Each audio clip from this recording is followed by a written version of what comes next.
The wind came down off the mountains like something with a grudge. It swept across the open plain in long, howling sheets, pushing snow sideways through the air so that a man couldn't see 10 feet in front of his face without squinting half-blind into the white. The kind of wind that got inside your coat, no matter how tight you pulled it, that found the gap between your collar and your jaw and pried at it like a cold finger. The kind that made you wonder, standing out in the open with nothing between you and the full fury of a Wyoming December, whether any of this had been worth it. Colton Hale was wondering exactly that. He stood on the platform of the Clearwater Station freight depot, boot heels planted against the wooden planking, collar up and hat pulled low, watching the last passenger car of the Northern Pacific's late connection empty itself onto the platform. It was Christmas Eve, 1887, and most of the people climbing down from that train looked like they were in a hurry to get somewhere warm. They moved fast, heads ducked against the wind, clutching bags and parcels and small children. A couple of cowboys in trail-worn dusters. A merchant type in a good coat that wasn't warm enough for this country. A family, mother, father, 3 kids, who'd obviously been traveling a long time and looked it. And then, last of anyone, a woman. She stepped down from the car carefully, the way a person steps onto ice they're not sure will hold. One hand on the rail, one foot testing the platform before she put her weight on it. The wind hit her the moment she cleared the doorway, and Colton watched her flinch. A small, involuntary thing, the body recoiling from cold before the mind could stop it. She steadied herself, pulled her coat tighter around her shoulders. Colton's jaw tightened. He'd known, in a general way, that she wouldn't be what he'd imagined. The correspondence agency in Denver had been straightforward about that, in the polite, careful language those outfits used when they were telling you something you didn't want to hear. Miss Hart is a woman of modest circumstance but considerable character. That was how they'd put it, modest circumstance. He'd told himself it didn't matter. He wasn't looking for a wealthy woman. He was looking for someone capable, someone steady, someone who could help him raise a 7-year-old girl who had spent the last 2 years watching her father turn himself into a piece of furniture, present in the house, barely present anywhere else. But he hadn't expected this. The coat she wore was wool, or had been once. Now it was something else, patched at both elbows, the collar fraying in a way that no amount of care could fully disguise. The color faded from whatever it had originally been to a kind of washed-out brown that belonged to no particular season. Her boots were laced to the ankle and sturdy enough, but he could see even from 20 feet away that they'd been resoled at least once, maybe twice. She carried a single travel bag, not a trunk, not a box, just a bag, that looked like it didn't weigh enough to have much in it. She stood on the platform and looked around with an expression that was careful and controlled and gave away almost nothing. Her eyes moved across the depot, the horses tied at the post, the few men still standing on the platform, and then they found him. He knew she'd found him because she stopped looking. Colton made himself walk toward her. It took more effort than it should have. "Miss Hart," he said. "Mr. Hale?" Her voice was steady, not soft exactly, but measured, the voice of someone who had learned to keep things even when they weren't. She was younger than he'd expected, late 20s, maybe just past 30. Brown hair, dark eyes that were watching him more carefully than she was letting on. Not beautiful in any way that would stop traffic in a Denver parlor, but there was something in her face that was... He searched for the word and came up short. Present. She was entirely, completely present in a way that some people weren't. They stood there for a moment in the howling wind, looking at each other, and neither of them said anything. Finally, Colton said, "Long trip?" 3 days. She shifted the bag to her other hand. The connection in Cheyenne was delayed. "Wind. Wind," she agreed. He reached out. "I'll carry that." She hesitated, just a half second, barely anything, and then handed him the bag. It was lighter than he'd thought. He resisted the urge to wonder what wasn't in it. "The wagon's around front," he said. "It's about an hour's ride to the homestead, maybe a little more in this weather." "All right." That was all she said. "All right. Not is there somewhere I can get warm first, or could we stop for something to eat, or any of the things a person who'd been on a train for 3 days might reasonably want?" Just all right. And she turned and walked toward the front of the depot like she'd been coming to Clearwater her whole life and knew exactly where the wagons were kept.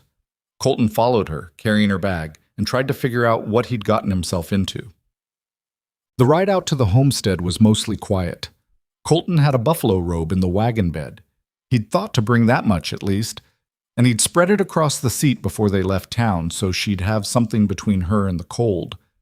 She'd thanked him for it with a single nod, the kind of nod that was genuine but didn't make a production of itself, and then she'd settled in beside him and watched the country roll past as the wagon pushed out into the dark. He drove and thought about what he was going to say. He'd rehearsed something on the way into town, something that covered the basics, the homestead, the land, what his daughter was like, what he expected from the arrangement. He'd been married before. He knew how to talk to a woman. He told himself this would be straightforward, even if it wasn't comfortable. But now, with her sitting beside him, the speech he'd rehearsed felt wrong, too formal, too much like a business transaction being read aloud, which was, he supposed, exactly what it was. But there was no reason to make it feel that way out loud. "I should tell you about Clara," he said, after a mile or so. "Your daughter." "Yes, she's 7. He paused, chose his words. "She's had a hard couple of years. Her mother passed in the spring of '85.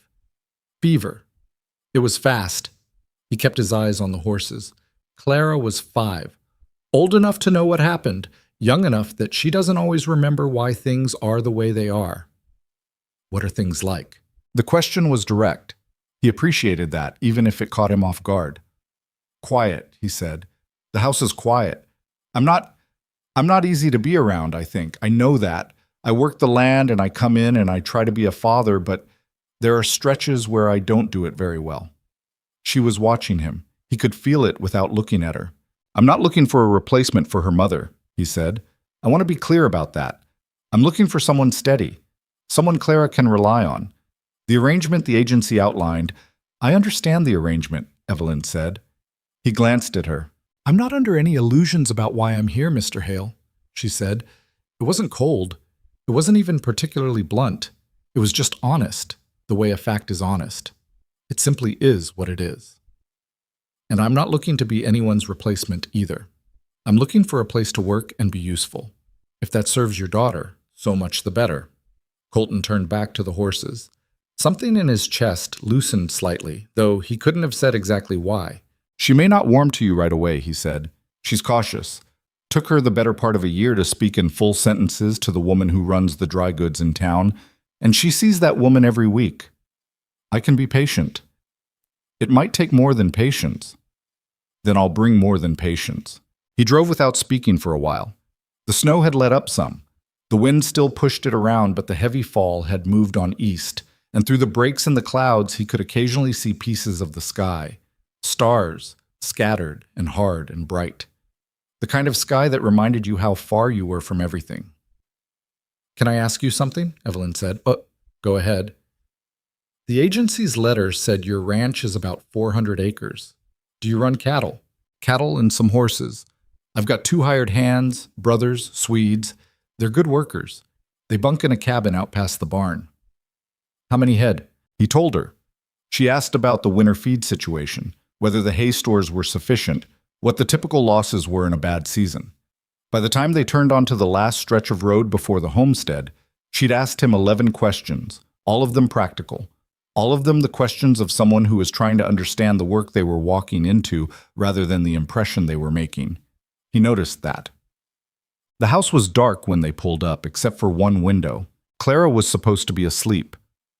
Colton had made arrangements with the Petersons, neighbors 3 miles east, to watch Clara for the afternoon while he went into town.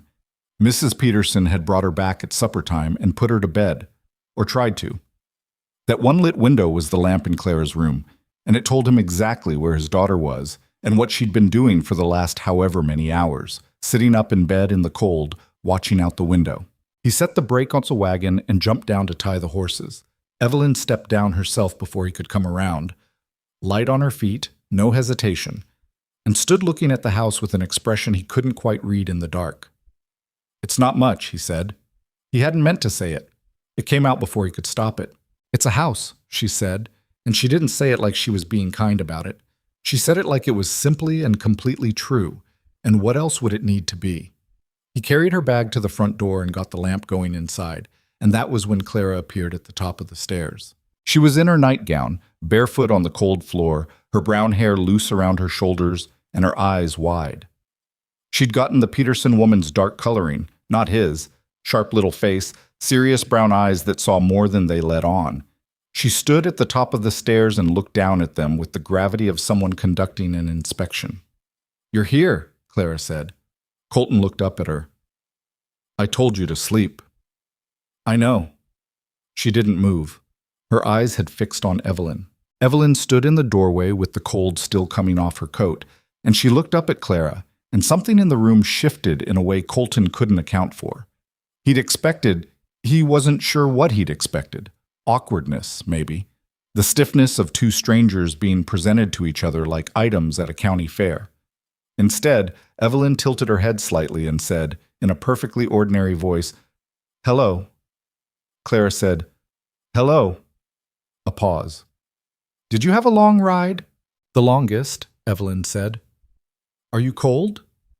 "I am." Clara considered this. Then she turned and disappeared down the upstairs hallway, and there was the sound of a drawer being opened and closed, and she reappeared at the top of the stairs holding a pair of wool stockings. "Papa always says cold feet make everything worse," she said.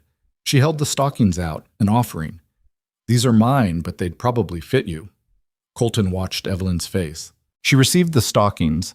They were child-sized and they wouldn't fit anyone over the age of 9, but that was not the point, and Evelyn clearly understood that the point was something else entirely, and she held them like they were exactly the right size. "Thank you," she said. "That's very thoughtful." Clara came down the stairs. She came all the way down, which Colton had not expected because Clara did not generally approach strangers. Not quickly. She stopped 3 steps from the bottom, which put her nearly at eye level with Evelyn, and looked at her very seriously. "What's your name?" she asked. "I know it's Miss Hart, but that's your whole name. What do people who know you call you?" "Evelyn," she said. "Most people call me Evelyn." "That's a nice name." Clara thought about it. "I'm Clara." "I know, your father told me." "What did he say about me?" Evelyn glanced at Colton once, briefly. "He said you were cautious, and that you were 7. I'm almost 8. Clara held up 8 fingers. "In March." "March is a good month to turn 8 in," Evelyn said. "How do you know? When were you born?" "June." "June is hot," Clara said. "I've never been in a June that wasn't hot." "You're right. June can be very hot." Clara looked at her for a moment longer. Then she stepped down the last 2 stairs and said, "Are you hungry? There's biscuits from last night. Papa doesn't eat them and they're not bad if you warm them." "Clara," Colton said. "I could eat a biscuit," Evelyn said. "Thank you." He watched his daughter take Evelyn Hart by the hand, this woman who had been a stranger 40 minutes ago, and lead her toward the kitchen with the absolute confidence of someone who had just made a decision she was certain about. It was the fastest Clara had warmed to anyone since the Petersons' dog, and she'd known that dog 3 years. Colton stood in the doorway of his own house holding Evelyn's bag, which contained everything she owned, and did not know what to do with himself. He stayed up after Clara was back in bed. There'd been biscuits warmed on the stove, and then Evelyn had asked if she could help with anything, and he'd said no. And then she'd said she'd like to look at the kitchen in the morning, if that was all right, to understand where things were. He'd said that was fine. He'd shown her to the spare room upstairs, small, with a single window that rattled in the wind, a bed with a quilt his mother had made, a washstand and basin. The room had been used for storage for the better part of 2 years and still smelled faintly of dust and old rope. She'd looked at it and said, "This will do fine," and he'd left her to it. Now he sat at the kitchen table with a cup of coffee that had gone cold and thought about the coat. That coat bothered him in ways he wasn't proud of. Not the coat itself. The coat was just a thing, a piece of worn-out wool that had seen better decades. But what it represented, or what he'd found himself assuming it represented. Standing on that platform, watching her step off the train in those patched elbows and that faded hem, something in him had pulled back. He'd felt it clearly, and he disliked himself for it even as it happened. He wasn't a man who cared about money, or thought he wasn't. He'd been raised poor, had built what he had with his own hands, and a wife who'd worked as hard as he did. He didn't set store by what a person wore or what they owned. He believed that about himself. And yet, he wrapped his hands around the cold coffee cup and tried to be honest with himself in the way that you could only be honest when it was late at night and nobody was listening. The truth was this: he had expected someone who looked like she had more options, someone who was choosing this arrangement, not arriving at it by necessity. Because if she was here out of pure necessity, if this was the last door left to knock on, then the question became how much he was responsible for what happened to her. And that was a weight he hadn't signed on for. That was the real trouble, not the coat. The coat was just the evidence. He pushed the coffee cup away and stood up. The kitchen was warm enough. She'd been right. The biscuits were still decent. And the wind had settled some outside, just a low moan now instead of that sharp howling. Through the kitchen window, he could see the barn, and beyond it, the first dark suggestion of the mountains. He'd bought this land because it reminded him of something larger than himself. He still believed that. He just wasn't sure it was enough to remind anyone else of the same thing. He banked the stove and went to bed. He did not sleep quickly. She was already in his kitchen when he came down at 5 in the morning. He smelled it before he got to the bottom of the stairs. Coffee. Real coffee. Not the weak stuff he'd been making since Rosa died. And something else. Bread, maybe. He came into the kitchen and found Evelyn standing at the stove in what must have been the only other dress she owned, her hair pinned up and her sleeves rolled to the elbows, with 2 skillets going and a pot of coffee on the back burner. She turned when she heard him and said, "I found the cornmeal. I hope that's all right." He looked at the stove. She'd made cornbread and was frying salt pork. The coffee was dark. The kitchen was warm. "When did you get up?" he said. 4. I couldn't sleep. The wind woke me." She turned back to the stove. "The flue on the firebox in my room needs adjustment. The draw isn't right. I can look at it today if there are tools." He stood in the doorway of his own kitchen and watched this woman he'd known for 12 hours fry salt pork with the efficiency of someone who had been doing it in this specific kitchen for years. Something about it was disorienting, and something about it was... he wasn't sure. He wouldn't call it comforting. He'd stopped expecting comfort from the house a long time ago. "Tools are in the barn," he said. "Southwest corner. Thank you." She moved the pork to the side of the skillet and reached for the cornbread. "Your daughter knocked on my door at 4:30. Colton closed his eyes briefly. "I'm sorry." "Don't be. She wanted to know if I was awake and if I wanted to help with breakfast." She was supposed to be asleep. She was very awake. There was something in Evelyn's voice that wasn't quite amusement, but was in that neighborhood. "She told me where everything was. She was very thorough." He sat down at the table. "She's been trying to cook since Rosa died. She's 7. "I know. She told me you'd tried to teach her." Evelyn glanced at him. "She said you burned the biscuits." "Twice." He reached for the coffee she'd poured. 3 times if you count the incident with the gravy. She seemed to find it very funny. She was kinder about it at the time. He drank the coffee, and it was the best coffee he'd had since... he didn't want to think about since when. The salt pork was done right, the cornbread came out of the skillet with a clean bottom, the whole kitchen smelled like a morning that meant something. He sat at his own table and felt like a visitor. Clara appeared at 6, hair unbraided and still in her nightgown, and sat across from him like she'd been expecting this exact scene and was pleased to find it happening. "Good morning," she said to Evelyn. "Good morning," Evelyn said. "Eat before it's cold." Clara ate. She kept glancing at Evelyn with the particular look of a child who has formed an opinion and is considering whether to declare it yet. Colton ate and didn't speak and thought that this was the most people his kitchen had contained in a very long time.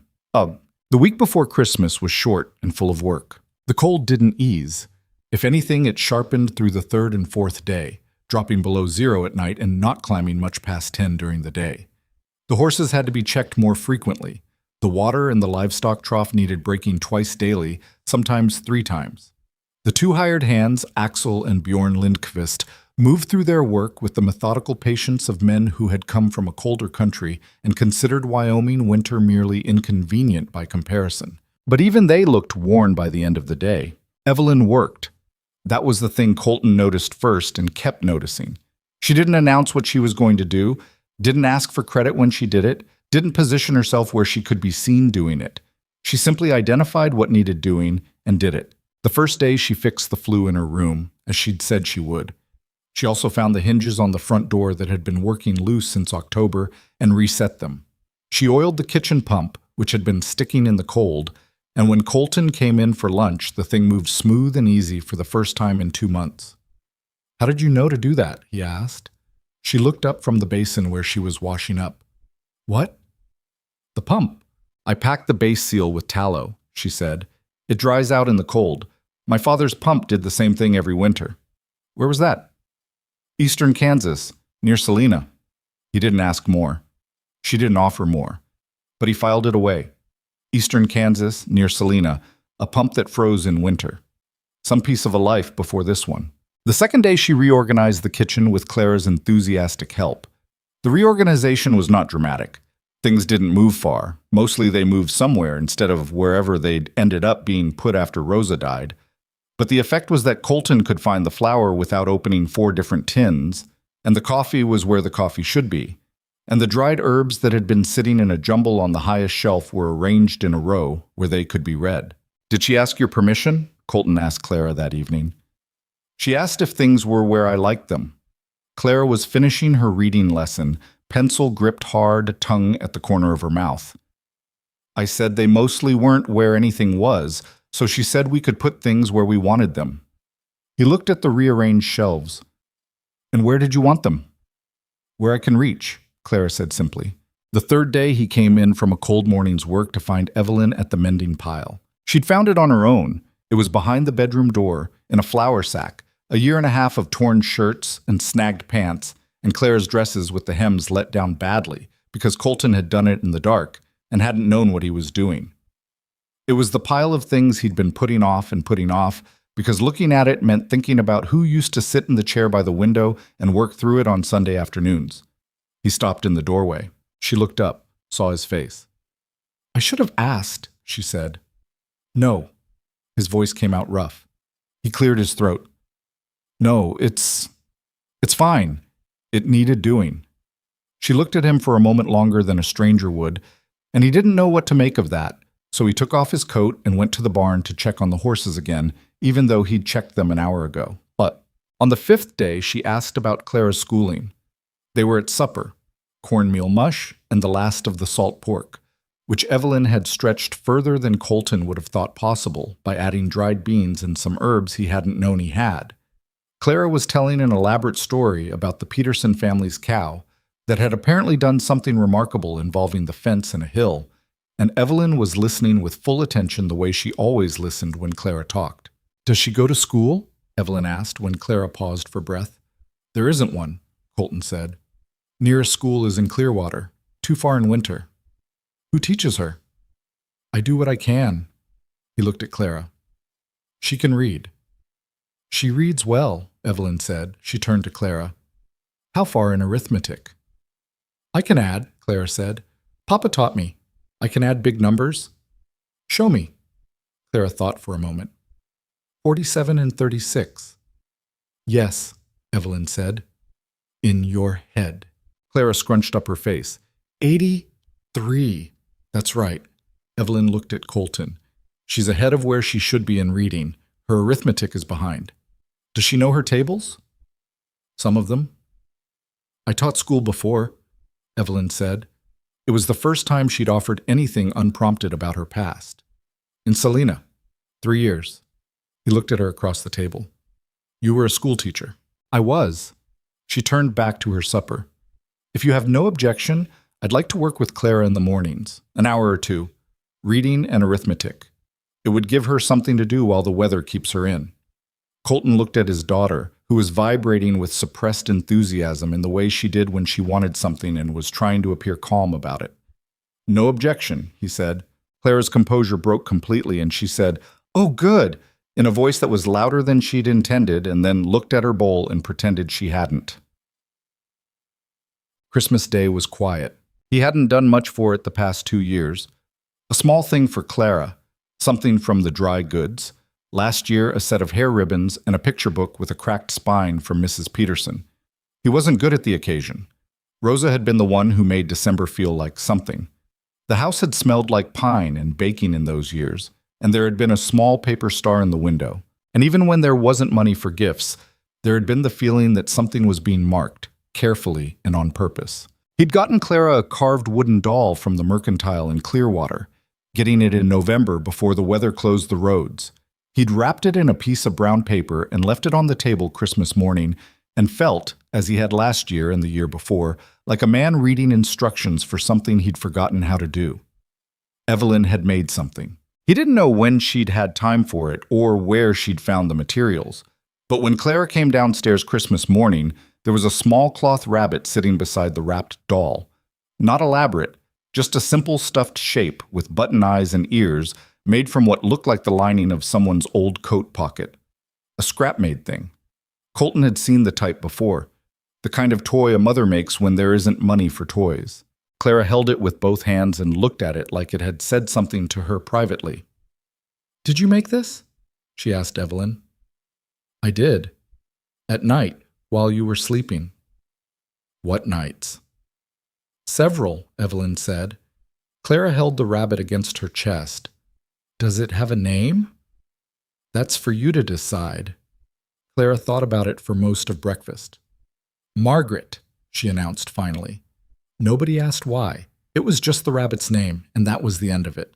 Colton gave Evelyn the only thing he'd thought to get her.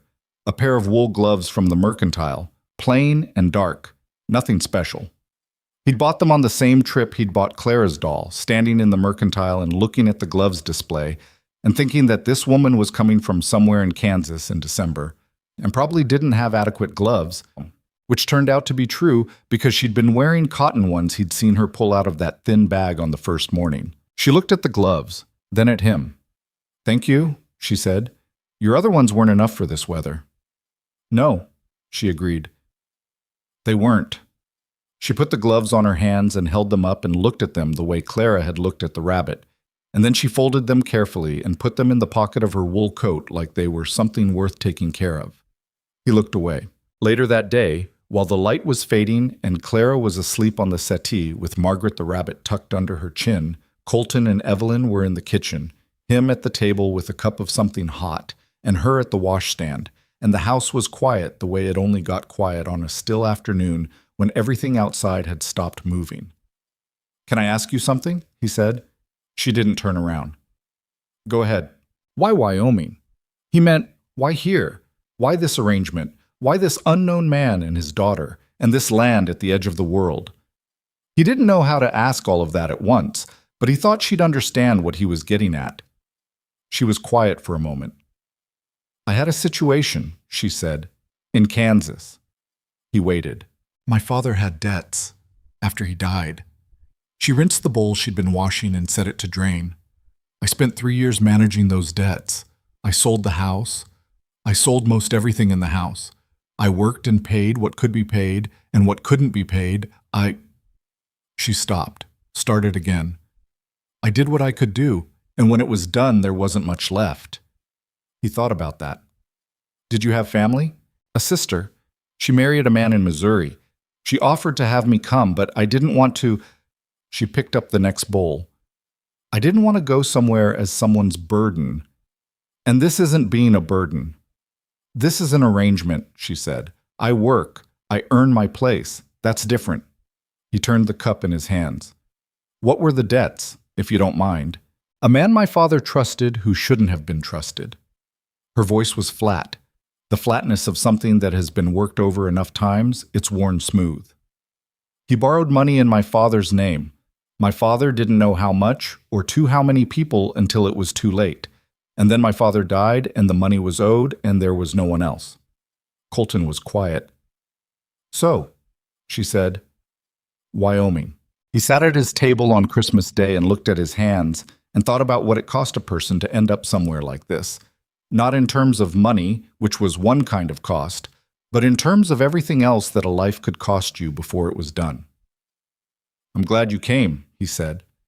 He wasn't sure when he said it whether it was entirely true, but it was more true than it had been a week ago, and that felt like something.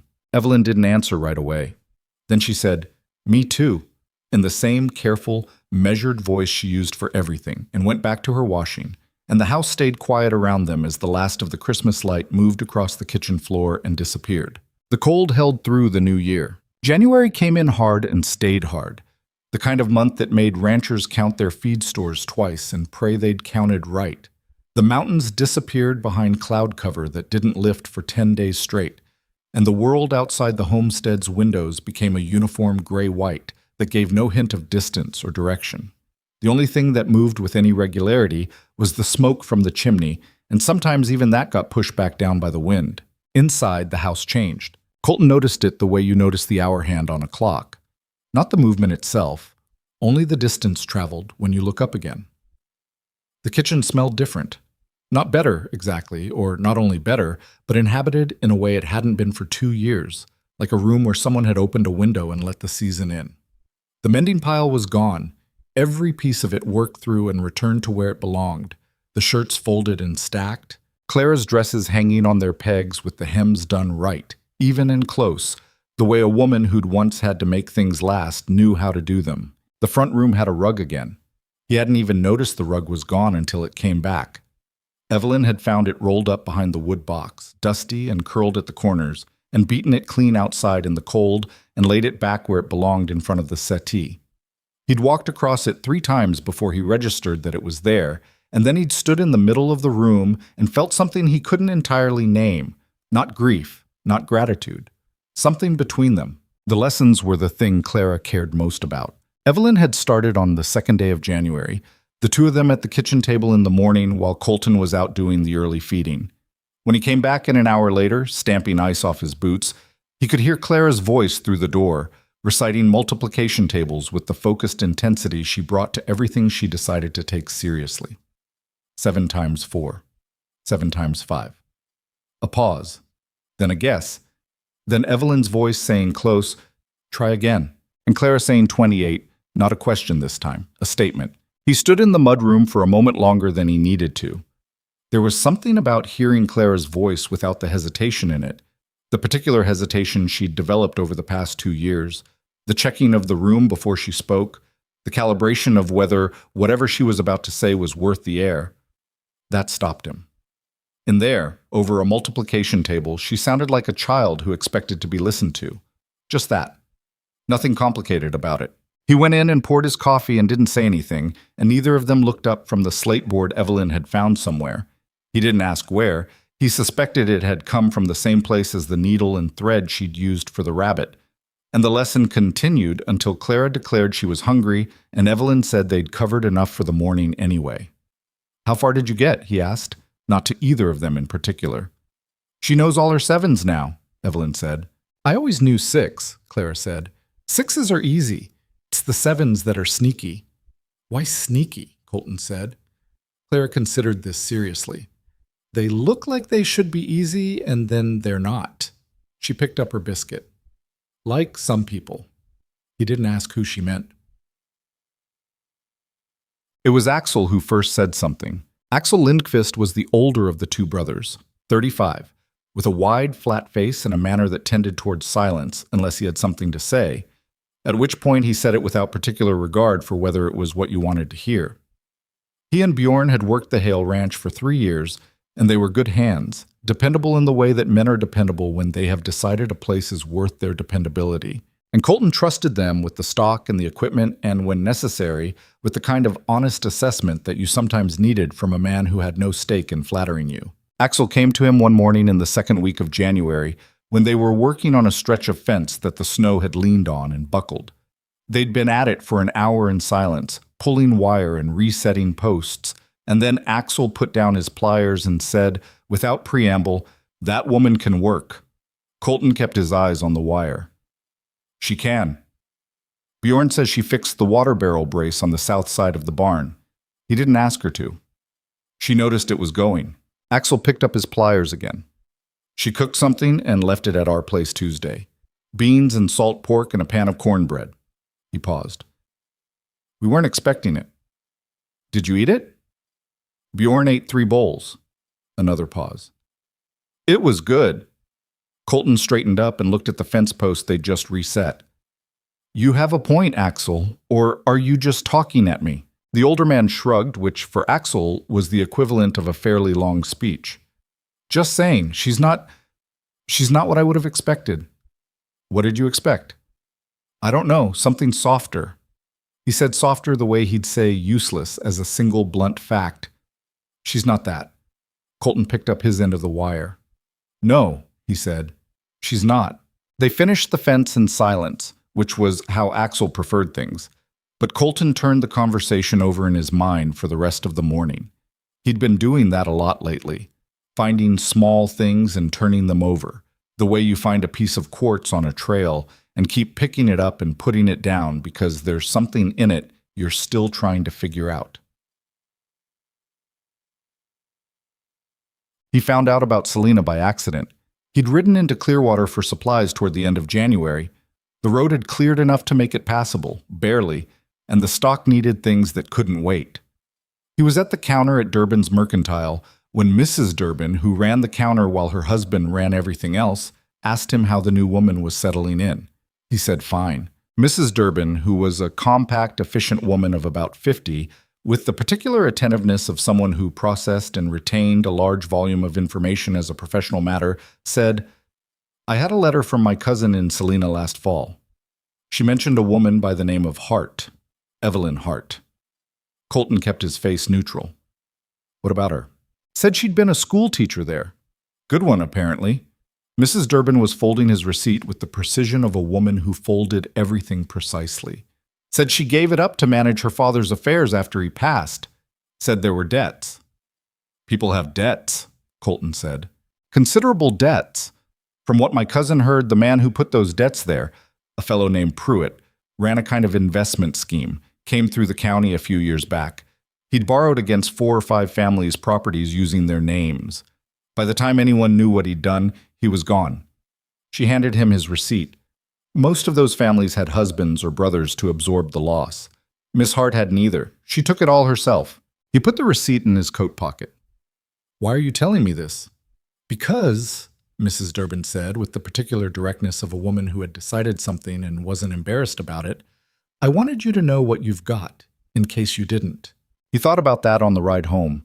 The road was rough, and the horse needed watching, and there was plenty to occupy his attention. But the thing about the debts and Pruitt and the families in Selena stayed with him, fitting itself against what Evelyn had told him on Christmas Day, and filling in the pieces she'd left out. She hadn't lied.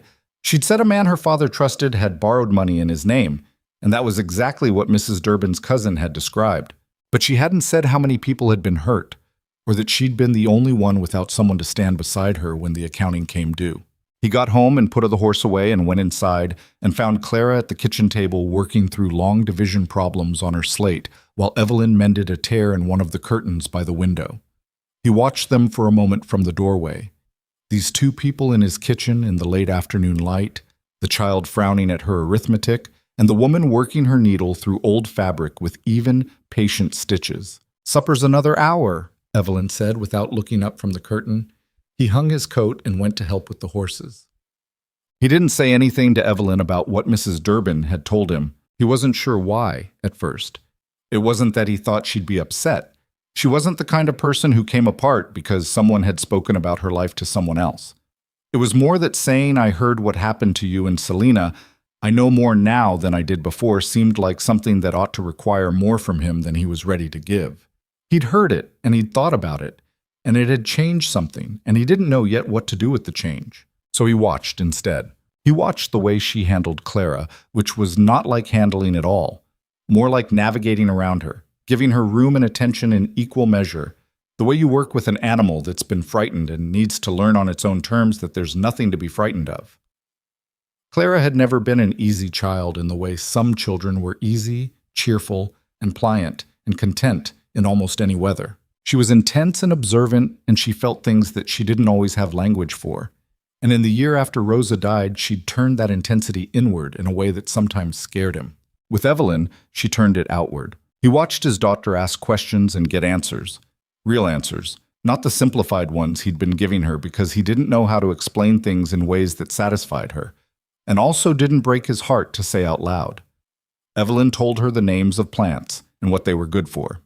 She told her how to look at a cloud formation and guess the next day's weather. She told her, and this one Colton overheard through the kitchen wall and stood still for a full minute afterward, that her mother sounded like someone who had known exactly what she was doing when she built this life, and that Clara was proof of it. He didn't know what Clara's face looked like when Evelyn said that. He only knew what it sounded like when his daughter, for the first time in 2 years, laughed the way she used to laugh, full and unguarded and without the small pause before it, where she checked whether it was all right. The trouble with Clearwater started in February. He should have expected it. Small towns in winter were compressed things, the population pushed together by weather and limited movement, and all that compression generated a certain amount of heat that had to go somewhere. What it generated in Clearwater in the winter of 1888 was a particular variety of talk that Colton recognized, the kind that isn't quite gossip and isn't quite opinion, but lives in the territory between them, where things get said because the weather is bad and there isn't anything else to discuss. He heard the first piece of it from Pete Garrow, who ran the livery at the south end of town and was not a malicious man, but was a man who said whatever was in his head because he'd never learned a good reason not to. "Heard your mail order lady came in looking pretty rough," Pete said, when Colton stopped at the livery to have his mare's shoe looked at. He said it casually, the way you mentioned the weather. Folks at the depot said she didn't look like much. "She looked cold," Colton said. "It was 30 below and she'd been on a train 3 days. Sure. Pete looked at the mare's hoof. "People talk is all. No harm in it." "No," Colton said. "What else are people saying?" Pete shifted his weight. "Nothing much. Just, some of the women in town were wondering what a man like you needed with a woman who—" He stopped. "Who what?" "Who didn't bring anything with her." He said it carefully, like he was choosing words to avoid something sharper. "You've got a solid operation here. People thought maybe you'd find someone with, some resources." Colton looked at him for a moment. "You fixing that shoe or not?" Pete fixed the shoe. The second piece of it came from a direction he hadn't expected. Franklin Briggs was a rancher of the prosperous variety, the kind of man who owned land and cattle and a good house in town and whose prosperity had given him the settled certainty that his opinions on things were worth considerably more than other people's. He ran with the county's small governing set, the town council, the land association, and he had the manner of a man who thought about the rightness of things primarily in terms of their effect on his own position.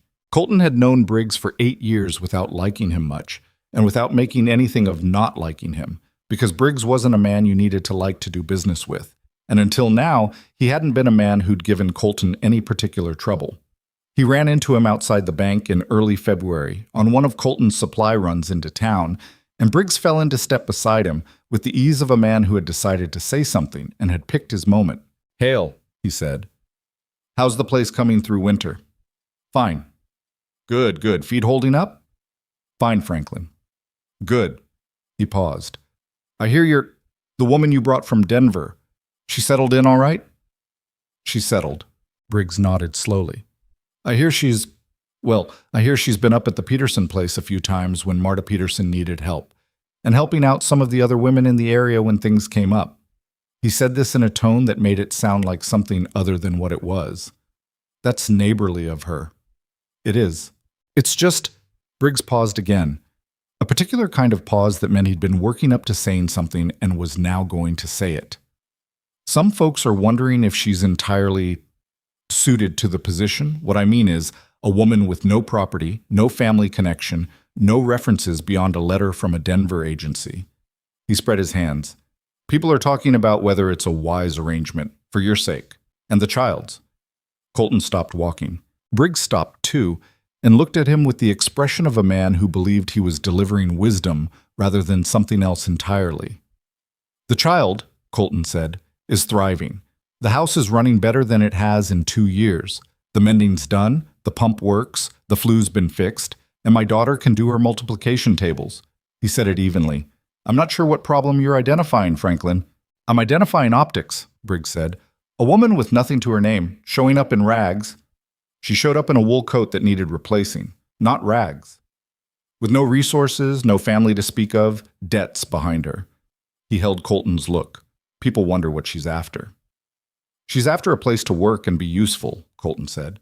"That's what she told me. So far, she's been exactly right about it." Briggs gave him the look of a man who thought he knew something the other man didn't.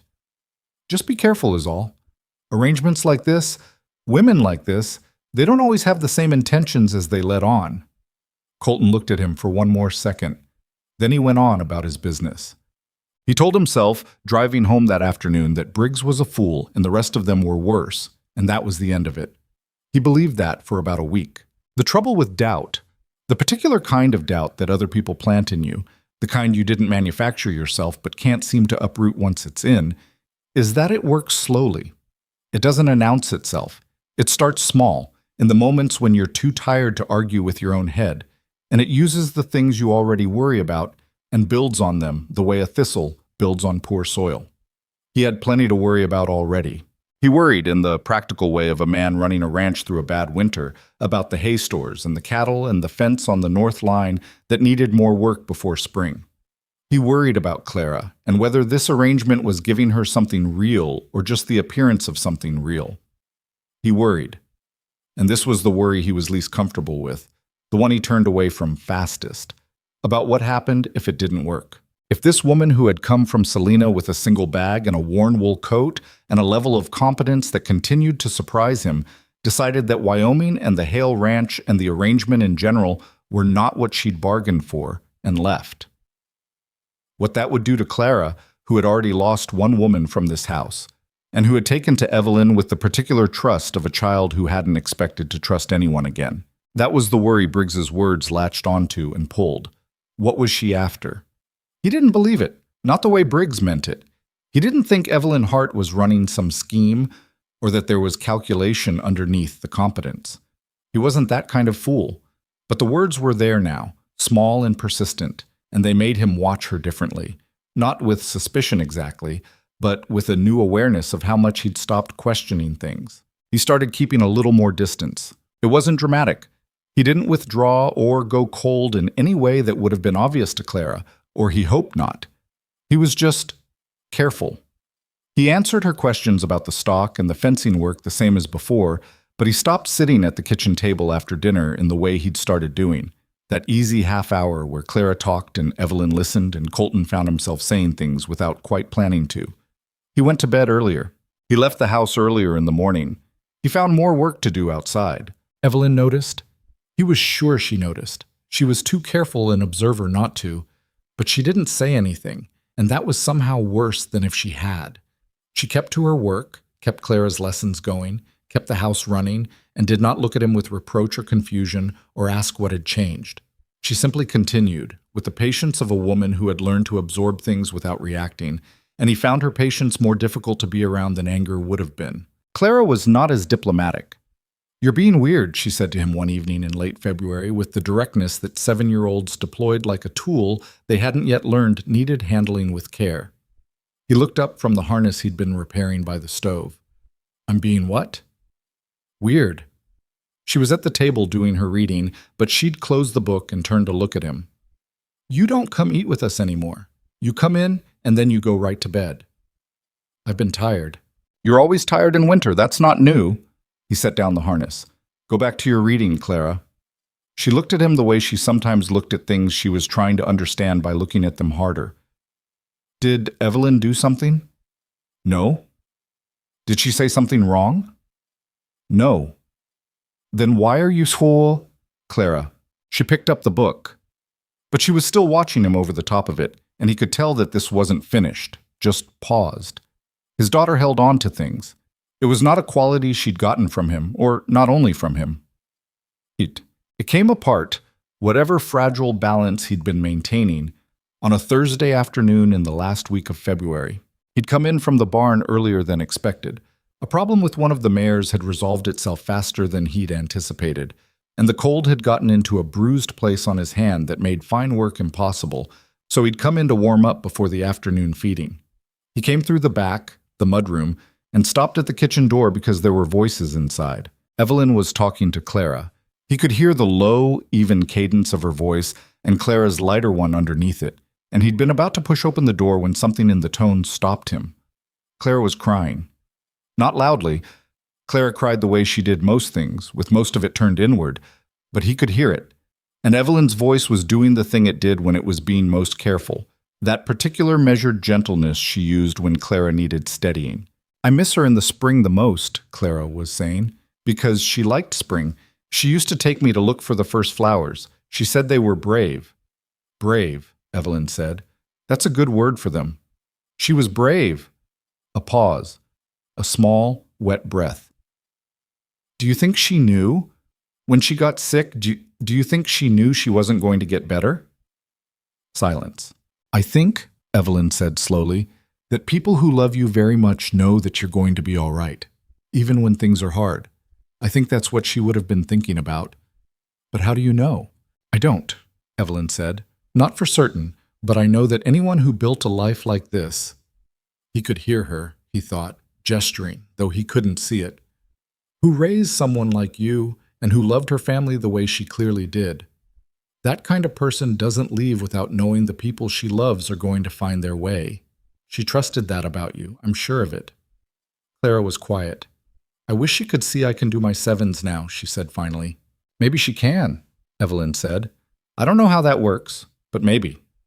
He stood in the mudroom with his cold hand against the door frame and his eyes fixed on a point on the wall, and felt something happen in his chest that was not comfortable and was not quick and did not leave him the same on the other side of it.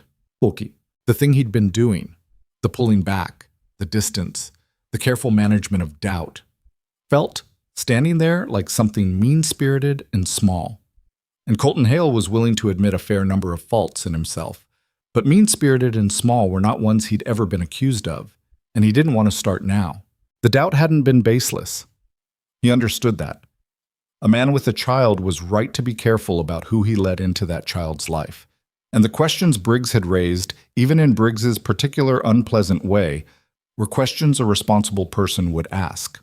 That was true. But a responsible person would ask them of the woman herself. Not retreat from her in the middle of a Wyoming winter without explanation, leaving her to do her work in the cold air of his discomfort. He pushed the door open. They both looked up. Clara quickly, Evelyn more slowly. He could see that Clara's eyes were wet, that she'd been crying but wasn't anymore, and there was something both embarrassed and relieved in her face at seeing him. Evelyn's face was more composed. It was always more composed. But there was something in it that watched him come into the kitchen and waited to see what he was going to do with himself. He sat down at the table. He put his cold hand flat on the wooden surface and looked at it. I heard some of that, he said. Neither of them said anything. I'm sorry, he said to Clara first, for not being around much these past few weeks. I've been— He stopped, started again. I've been in my head about things. That's not an excuse. It's just what was happening. Clara looked at him with the serious brown eyes that saw more than they let on. What kinds of things? Grown-up kinds. Nothing you need to worry about. She looked at him steadily. Were you worried about Evelyn? He didn't answer that directly. He looked up from his hand and across the table at Evelyn, who was watching him with the patient, closed expression of a person who is waiting to hear what someone actually means. Some people in town have been saying things, he said, about the arrangement. About— He tried to find the right words and couldn't, quite. About whether this was wise, whether I'd thought it through. Evelyn's expression didn't change. And you started wondering if they were right. I started wondering if I'd been— He stopped again. This was harder to say than he'd expected. Careless. About Clara. About who I let close to her. The kitchen was quiet. The stove ticked. Outside, the wind moved the eave on the barn. That's fair, Evelyn said. You don't know me well. I know you better than I did 6 weeks ago. That's not the same as knowing me. No, he agreed. It's not. She looked at him for a long moment. He had the feeling, as he sometimes had with her, of being looked at more completely than he'd expected to be, as though she was seeing not just what he'd said, but the whole structure around it. What would you like to know? She said. He hadn't expected that, the directness of it. Clara, who had been following this exchange like a person at a tennis match, said, I want to know too. And both of them looked at her, and something almost like a smile passed across Evelyn's face, brief and unguarded, before it went back to where it lived. Ask me what you need to ask, Evelyn said. To him, not to Clara, though she clearly didn't mind Clara hearing it. So he asked. He asked about Selena, and she told him. Not the version she'd been careful with on Christmas Day, but the fuller one. The scheme, the debts, the names, The years she'd spent untangling what a dishonest man had done to a family that hadn't deserved it. He asked about the school, and she told him about the 3 years of teaching, the families she'd known there, the children who'd frustrated her and the ones who'd surprised her. He asked about the debts, and she told him the amount, a number that made him go still for a moment, because it was not a small number, and she dealt with it alone. "Is it settled?" he said. "The debt. Yes, 2 years ago. And then you came here." Eventually, she folded her hands on the table. "I spent a year in Wichita working in a boarding house. That's where I saw the agency's listing." He looked at her. "You chose this particular listing." "I chose Wyoming." A small, careful pause. "The land sounded like somewhere a person could work. The listing mentioned a daughter." She held his look. "I've always done better with work and with children than without them." "That's not a reason to marry someone." "No," she said. "It isn't, but it's an honest reason for being here, and that's what you were asking for." He was quiet. Clara, who had been still for longer than she usually managed, said, "I'm glad she picked us." Neither of the adults at the table said anything. "I am," Clara said more emphatically. "She fixes things and she teaches me and she doesn't talk to me like I'm stupid. Not a lot of people don't do that." She thought about this sentence for a second. "I mean, a lot of people do talk to me like I'm stupid. She doesn't." "I know what you meant," Evelyn said. Colton looked at his daughter and then at the woman across the table and felt the last of the tight, careful distance he'd been maintaining come loose in a way that was equal parts relief and something he wasn't ready to name. "The flue on the main bedroom's been wrong since October," he said, "if you're willing to look at it." Evelyn looked at him for a moment. "I'll need the tools from the barn." "I'll get them," Clara said, and was out of her chair and heading for her coat before either of them could say anything else. They sat at the table in the quiet that Clara left behind, this man and this woman who were neither strangers nor what they might yet become. And the stove ticked, and outside the last of February's hard wind pushed at the corners of the house, and if either of them thought about spring, it was only briefly, the way you glance at something before you're ready to look at it directly. The flue on the main bedroom worked properly after that. It was a small thing in the accounting of what had shifted between them at the kitchen table that afternoon. A practical matter resolved, tools returned to the barn, the conversation folded away into the ordinary business of the day. But the quality of the silence between Colton and Evelyn changed after it, the way a room changes after you move the furniture back to where it was always meant to be. Less space taken up by effort. More room for things that didn't need managing. March came in with the particular cruelty of a Wyoming month that knows you've started hoping. There would be a day of softness, a sky that went blue instead of white, a temperature that climbed past 20 and made the snow on the south-facing roof begin to drip. And then the next morning would bring another 6 inches and temperatures that dropped back past 0, as though the softness had been a mistake that needed correcting. The ranchers in the county called it mud season, which was misleading because it implied warmth. And what it actually implied was the worst of both conditions, cold enough to kill things and wet enough to ruin them. Clara turned 8 in the second week of March. Colton had planned a cake, or had planned for there to be a cake, which was not the same thing as actually having the knowledge and materials to produce one. He'd bought molasses from the mercantile on his February supply run, and some dried currants, and he'd thought that Evelyn would probably know what to do with these things because Evelyn appeared to know what to do with most things, and he'd left them on the kitchen shelf without explanation. She'd found them on a Wednesday morning and looked at them and looked at him. "Clara's birthday is Saturday," he said. "I know." She'd already known. Clara had mentioned it approximately 14 times in the past 3 weeks. "Do you have any vanilla?" He did not. She thought about it. "Maple syrup?" He did. "That'll work," she said, and that was the extent of the conversation. But when Saturday came, there was a molasses cake on the table with maple sugar on top of it, and a pattern worked into the top that turned out to be a small rabbit, Margaret's approximation, done with a knife in the soft sugar. And Clara stood in front of it for a long moment before she said anything. "Is that Margaret?" she asked. "If you want it to be," Evelyn said. "I want it to be." Clara looked up at her.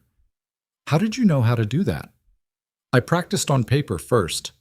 Evelyn handed her the knife. "You cut it. It's your cake." Clara cut it with great seriousness, 3 uneven pieces, and gave the largest to Evelyn, who accepted it without comment, and the second to her father, and ate hers in the methodical way she ate things she wanted to make last. There were no gifts beyond the cake. Colton hadn't been able to get to town in the past week, and the roads were still uncertain. But later that afternoon, he went out to the barn and came back with a small carved horse he'd been working on through January and February during the nights when sleep was slow. It wasn't fine work. His carving was functional rather than artistic, but the shape of it was clearly a horse, a stocky Wyoming quarter horse with a good back and solid legs, and Clara took it and held it beside Margaret the rabbit and looked at the two of them together. "They're a family," she announced. Neither of the adults asked what she meant by that. They both, in their separate ways, understood what she meant. It was Marta Peterson who delivered the second wave of trouble, and she didn't mean to. Marta Peterson was a large, earnest woman of Norwegian extraction who had settled 3 miles east of the Hale Ranch with her husband Dolph 15 years ago and had made it her project ever since to be a good neighbor in the most thorough and well-intentioned sense possible. She brought food when people were sick and help when people were overwhelmed, and a quality of warm-hearted attention that was genuine in her and only occasionally exhausting to be the recipient of. She came by the homestead on a Tuesday in mid-March, ostensibly to return a pot she'd borrowed before Christmas, and sat at Colton's kitchen table with a cup of coffee and a look on her broad, kind face that Colton recognized as the look of a woman carrying something she needed to put down. Evelyn was in the barn with Axel, looking at a problem with one of the calves that had come early and wasn't thriving the way it should. Clara was at the table doing her lessons. Colton had come in from the morning feed and stopped in the kitchen for coffee and found Marta already there, which was not unusual. Marta had a key to her neighbor's hospitality the way some people had keys to their houses, an automatic and unquestioned access. "I'll be honest with you," Marta said, after about 4 minutes of conversation about the weather and the Peterson spring calving numbers. "Go ahead," he said. She wrapped her hands around her coffee cup. "People are talking about Evelyn, more than before." Clara's pencil scratched on the slate. Colton said, "What kind of talking?" "The kind that starts with one person and gets bigger every time it moves." Marta looked uncomfortable, which for Marta was unusual enough to mean something. "Eleanor Briggs had some women over for quilting last week. I was there. The talk turned to the arrangement. Your arrangement." "Eleanor Briggs," he said. "She's—" Marta paused. She had some opinions about Evelyn's background, about the debts in Kansas, about why a woman like that would answer an agency listing all the way out in Wyoming. She was suggesting— Another pause. She was suggesting that a woman who arrives with nothing is looking to leave with something. Colton looked at his coffee. "I said my piece," Marta said quickly. "I told them that Evelyn had been nothing but decent and hardworking in every dealing I'd had with her. I told them she'd come out twice when my Dolph had that chest sickness and helped me with the animals and the children without being asked. But Eleanor has a way of—" "I know how Eleanor has a way," Colton said. "Eleanor Briggs. Franklin Briggs's wife. He should have guessed it would come from that direction." "People are wondering," Marta said, more quietly now, with Clara in the room, "about the future of the arrangement. Whether you intend—" She stopped herself again. "Whether it's going to be a permanent situation." "It's been 3 months," Colton said. "I know. But folks are watching, Colton, and what they're saying is starting to harden, which is, you know how it gets once talk hardens." He did know. Once talk hardened in a small town, it took on the quality of fact. And fact was hard to argue with because arguing with it made you look defensive, which people interpreted as confirmation. "Does Evelyn know?" he said. "I don't know what she's heard. Less than you'd think, maybe, because she doesn't come to town as often as the women who are talking." Marta put down her cup. "I'm sorry to bring this to you, but I'd rather you heard it from me than found out another way." "I appreciate that." After Marta left, the kitchen was quiet except for Clara's pencil. "Papa," Clara said without looking up from her slate. "Don't," he said. Not harshly. She looked up anyway. "What are they saying about Evelyn?" He looked at his daughter. 8 years old, the carved horse, and the cloth rabbit in her room upstairs, her 7s known cold and her 80s coming along. Sharp brown eyes watching him from across the table with the look that meant she'd already heard more than he'd told her. "Nothing that matters," he said. Claire's expression said very clearly that she didn't believe him and was deciding whether to push on it. "Finish your division," he said. She looked at him one more second. Then she went back to the slate, but her pencil moved slower than before, and he could see her working something over in her head that had nothing to do with arithmetic. Evelyn came in from the barn at noon, cold-cheeked and smelling of hay, and he watched her face in the kitchen doorway for any sign that Marta's visit had reached her before he could figure out how to handle it. Nothing in her face suggested it had. She washed her hands at the basin. The calf's breathing better. Axel did the right thing, keeping it inside. Good. She looked at him. The particular way she had of looking, that full presence he'd noticed on the platform in December, turned on him now and reading the thing he was trying to not make obvious. "What?" she said. "Nothing. How's the calf's color?" She dried her hands on the towel by the basin. "You heard something." It wasn't a question. He'd forgotten again how quickly she read things. He told her. Not everything. Not the way Marta had told him with all the texture of the quilting circle and Eleanor Briggs's particular opinions, but the shape of it. That talk was moving, that it had hardened past the early idle version into something more deliberate, that the Briggses were behind the shape it was taking. She listened without interrupting. When he finished, she was quiet for a moment. She folded the towel and put it back on the hook by the basin, with the precision she brought to small tasks when her mind was working on something larger. "Eleanor Briggs," she said, "her and others, but she's the one with the platform. I met her at the dry goods in January." Evelyn turned to start lunch. "She looked at my coat." "She looks at everyone's coat," he said. "It's how she calculates." "I know women like that." Her voice was even. Not hurt, not angry. The flatness of something that had already been absorbed and filed. "They're not wrong that I arrived with nothing.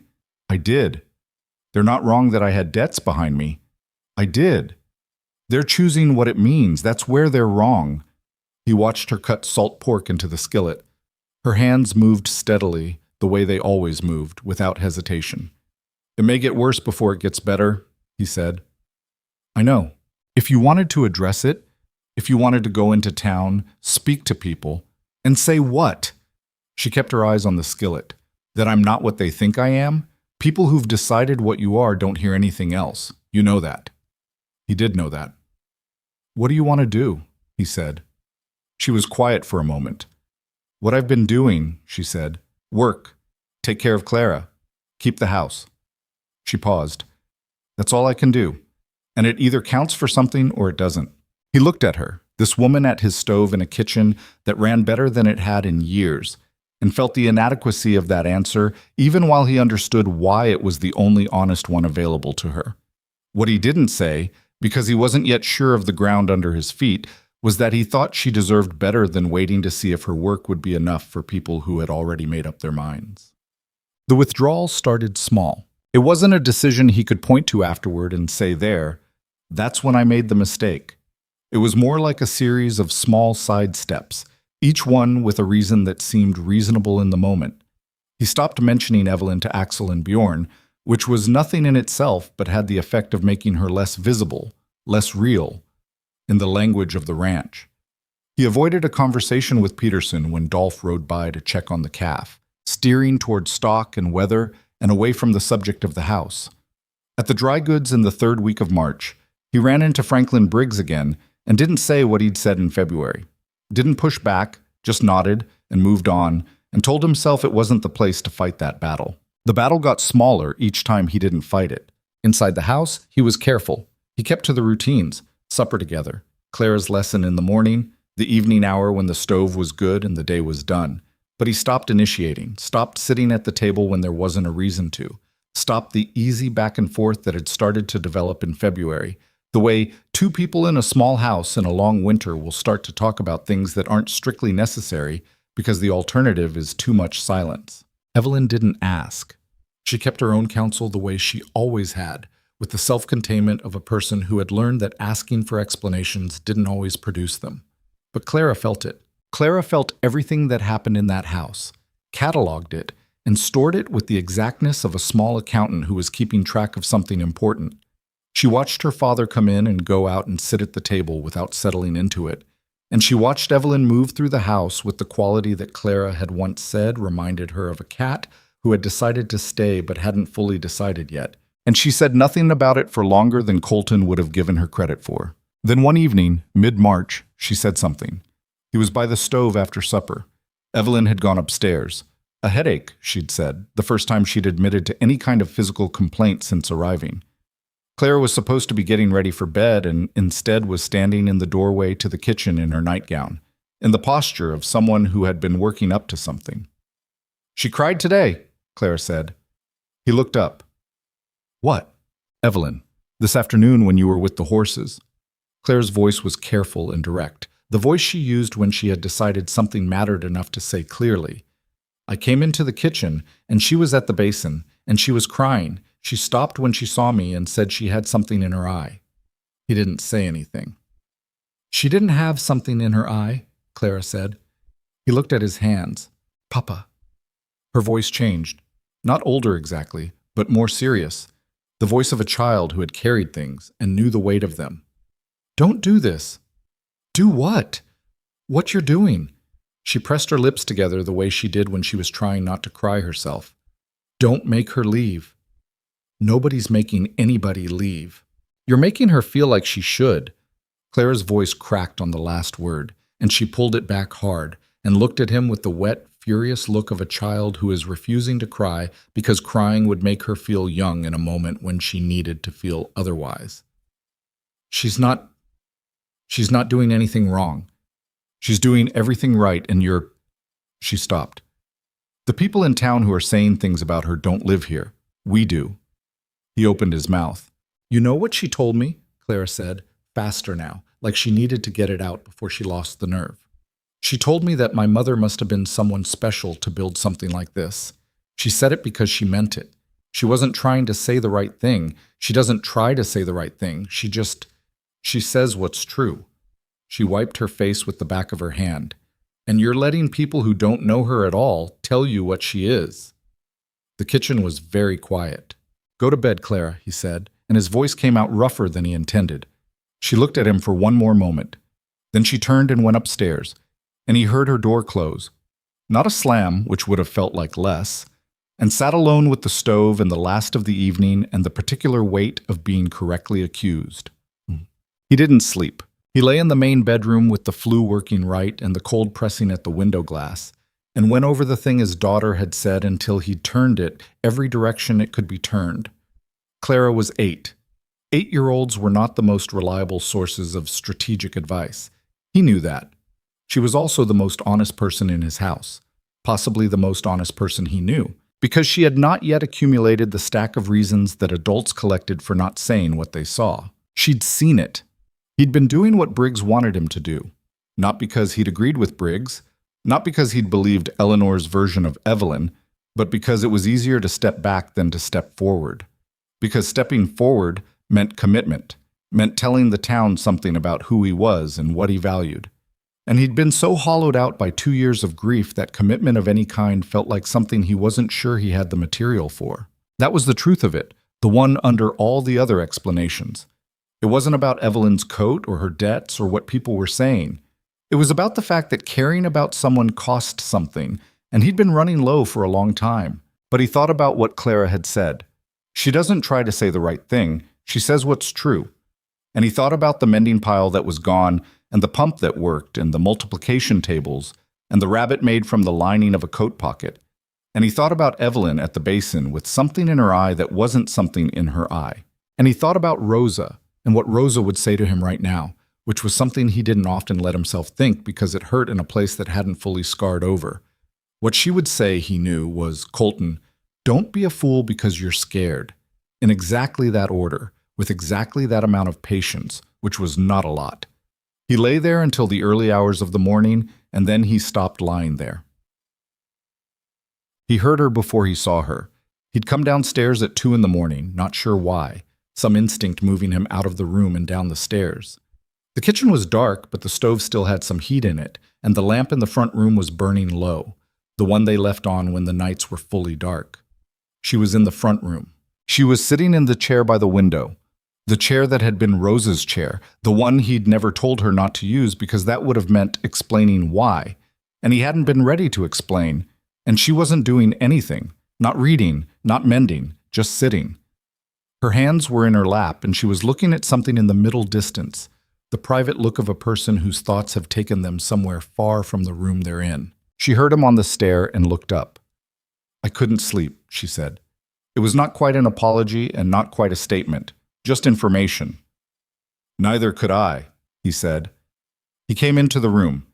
He stood for a moment, and then he sat down on the settee across from her, which put maybe 6 feet of cold floorboard between them, and looked at her in the low lamplight. She looked tired. Not the tiredness of work, she wore that well, but a deeper kind.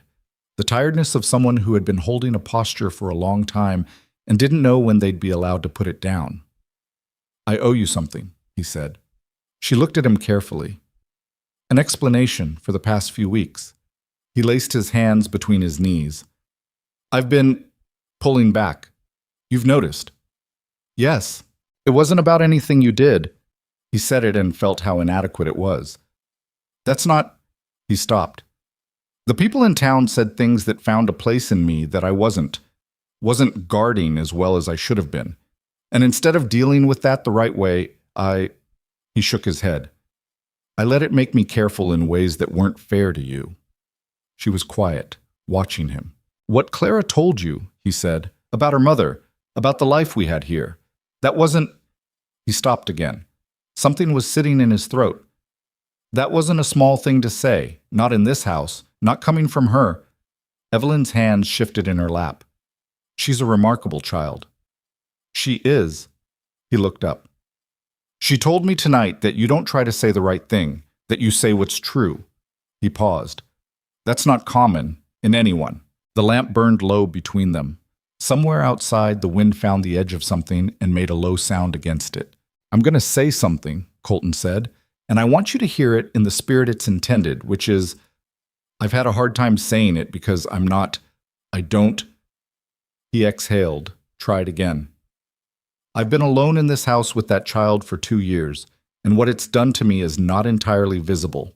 I know that. I know I'm not easy.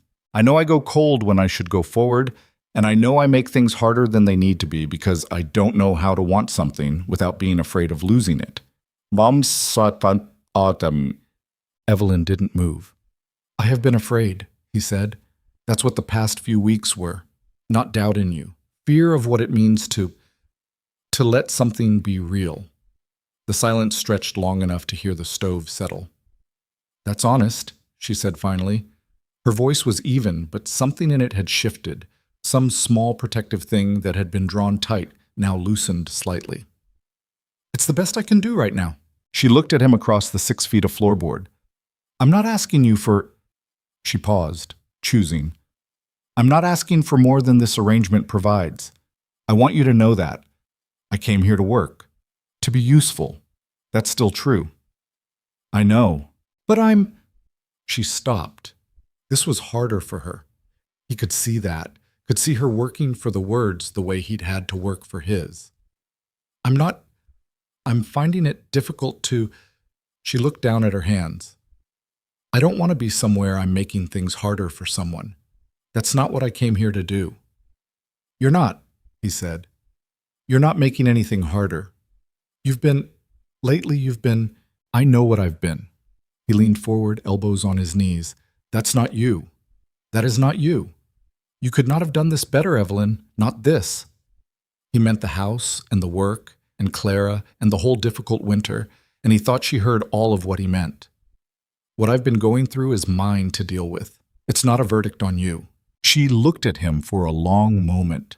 Something moved across her face that was complex and not entirely readable, and then it settled, and he thought she looked less like someone holding a posture. "All right," she said. "All right," he agreed. Neither of them moved. "It's very late," she said. "It is. You should sleep." "Probably." He didn't stand up immediately. "What were you thinking about?" "When I came down." She considered whether to answer. "Kansas," she said. "Spring in Kansas. The way it smelled before a rain." She paused. "I don't miss it. I think about it sometimes." "Is it very different from here?" "Completely different." Something in her voice softened. "Kansas in spring is—" It's green in a way that seems too much. Too green, too flat, too everything at once. Here is... She looked toward the window, though there was nothing to see but dark. Here is like nothing's extra, like everything that's here has earned being here. He looked at her. I like that about it, she said. He stood up. I'll let you sit. Thank you, she said. And then, as he was turning to go, Colton. He stopped. What you said, about not knowing how to want something without being afraid of losing it. She was looking at the window, not at him. I understand that better than you might think. He stood in the doorway of the front room for a moment. I'll see you in the morning, he said. In the morning, she agreed. He went up to bed, and this time he slept, and downstairs the lamp burned quietly in the front room until it guttered out on its own, and the house was still around the woman sitting in the chair by the window. This woman who had asked for nothing and was learning, slowly and with appropriate caution, to consider whether asking was something she might eventually allow herself to do. But the town was not finished. He'd known it wouldn't be. He'd been dealing with communities long enough to know that a thing in motion required more than a private 2 a.m. conversation to stop it. What he hadn't accounted for was the direction from which the next blow would come, or how precisely it would find the weak place in the wall he'd been trying to build. It came on a Saturday afternoon in the last week of March. He'd taken Clara into Clearwater for the first time since Christmas, the roads finally solid enough to make the trip straightforward. She'd been asking to go since February, with the particular patient persistence that was her mode, and Evelyn had suggested she could use more thread and perhaps some cornmeal if there was any left at Durbin's. So they went, the 3 of them in the wagon, Clara between them on the seat, with Margaret the rabbit in her coat pocket, talking about what she wanted to see in town with the enthusiasm of a person who has been indoors for 3 months. It started well enough. Durbin's had the cornmeal. Mrs. Durbin greeted Evelyn with the direct warmth of a woman who had already made up her mind about someone and was not revisiting it, and they spent a pleasant enough 20 minutes picking through thread and discussing whether the early thaw was real or false. The trouble was outside. They were loading the wagon when Eleanor Briggs came around the corner from the direction of the hotel with 2 other women, Margaret Cale, who ran the millinery, and Dora Sims, whose husband sat on the town council beside Franklin Briggs. All 3 women stopped when they saw the wagon. More specifically, when they saw Evelyn. Eleanor Briggs was a tall woman, fine-featured and well-dressed in the way that came from money rather than taste, and she had the particular kind of beauty that had curdled slightly with the years into something that looked more like authority than warmth. She looked at Evelyn the way you look at something you've been discussing and are now seeing in person for the first time. "Mr. Hale," she said pleasantly. "What a nice surprise." "Mrs. Briggs," he said. Her eyes moved to Evelyn. "And this must be Evelyn Hart," Evelyn said. Her voice was level. Eleanor Briggs smiled the smile of a woman who had already decided what she thought and was performing courtesy as a way of demonstrating that she was above the situation.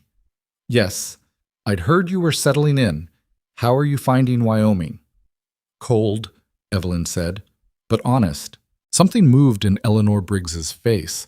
A small adjustment, the recalibration of a person who had expected less. "How nice," she said. She turned to Clara. "And you must be the little girl. My, you look well. Are you... Who's been doing your hair?" Clara looked at her. "Evelyn does." "How sweet." Eleanor Briggs looked at Evelyn with the expression of a woman completing a calculation. "You've certainly made yourself useful." The word useful landed the way she'd intended it to land. Colton watched Evelyn receive it, watched the small adjustment in her posture. Not quite a flinch, but the micro-movement of something absorbed and filed. And he watched her face stay even, stay composed, because she had practice at this, and because she understood that this woman wanted a reaction and was not going to get one. "I try to," Evelyn said. Dora Sims had the grace to look slightly uncomfortable. Margaret Cale was looking at the wagon.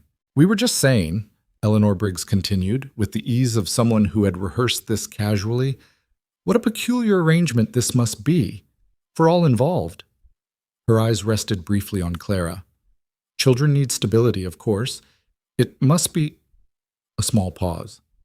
"Complicated for a child when the situation isn't quite settled." The air in the street changed temperature. Colton said, Excuse me? Eleanor Briggs looks at him with the composed expression of someone who believes they are simply stating what everyone is thinking.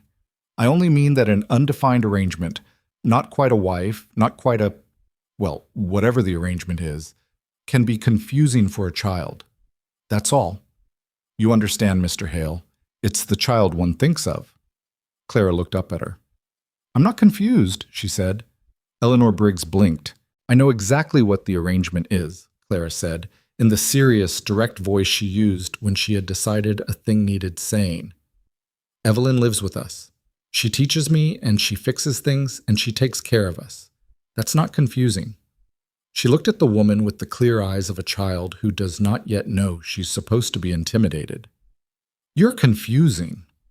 The silence that followed was the kind that a small town remembers.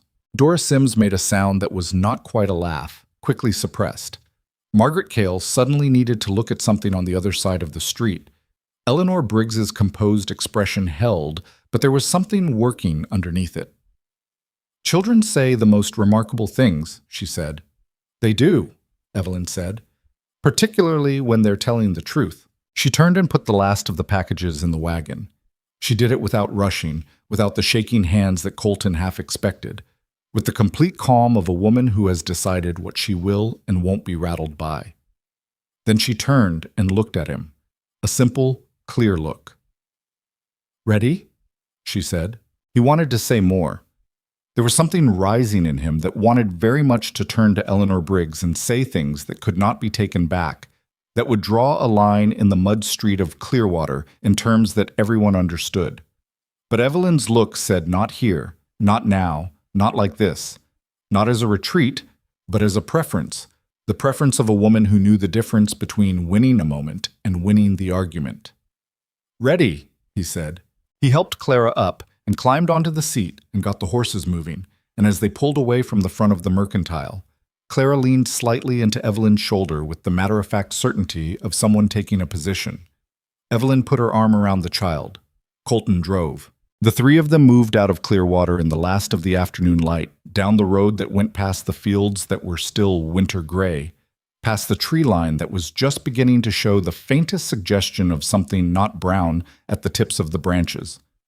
No one spoke for a while. The horses knew the way home. You didn't have to say that, he said after a mile. Clara didn't have to either, Evelyn said. She did it anyway. Clara, he said, looking past Evelyn at his daughter, was correct. I know I was, Clara said simply. She was being rude. She was, Colton agreed. People shouldn't be rude about things they don't understand, Clara said. That's what Evelyn told me about that. She thought about it. About lots of things, actually. He looked at Evelyn over Clara's head. She was looking at the road ahead, her arms still around Clara's shoulders, and there was something in her face, not quite peace, but something in that direction. The expression of a person who has taken a hit and found that they're still standing. He thought about Eleanor Briggs's face when Clara said, "You're confusing." He thought about the line he hadn't drawn in the street back there, the thing he hadn't said. He thought about what Evelyn had said 2 nights ago, at 2 a.m, about wanting something and being afraid of losing it.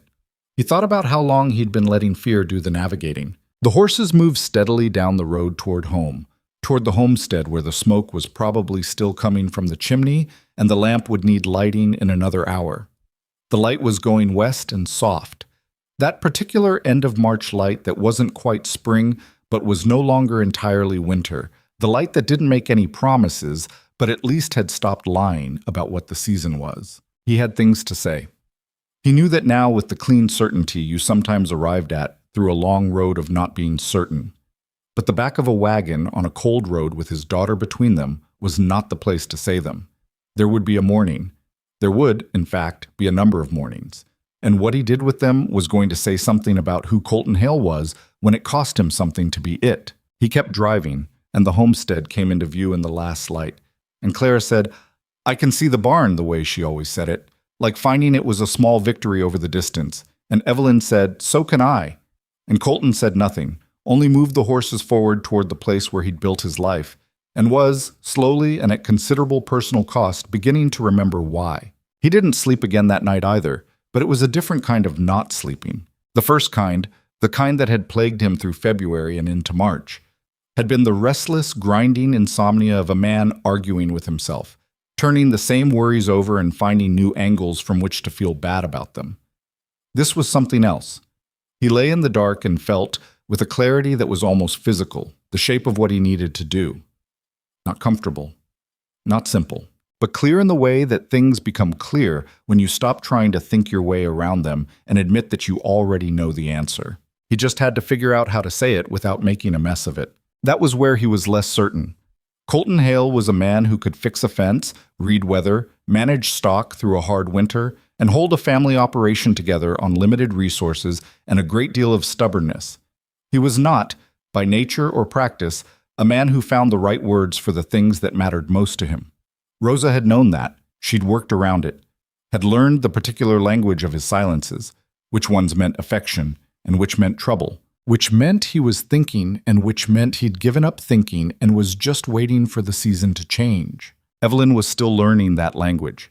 He'd given her enough contradictory signals over the past 3 months that she'd probably concluded the language was unreliable. He needed to do better than silence this time.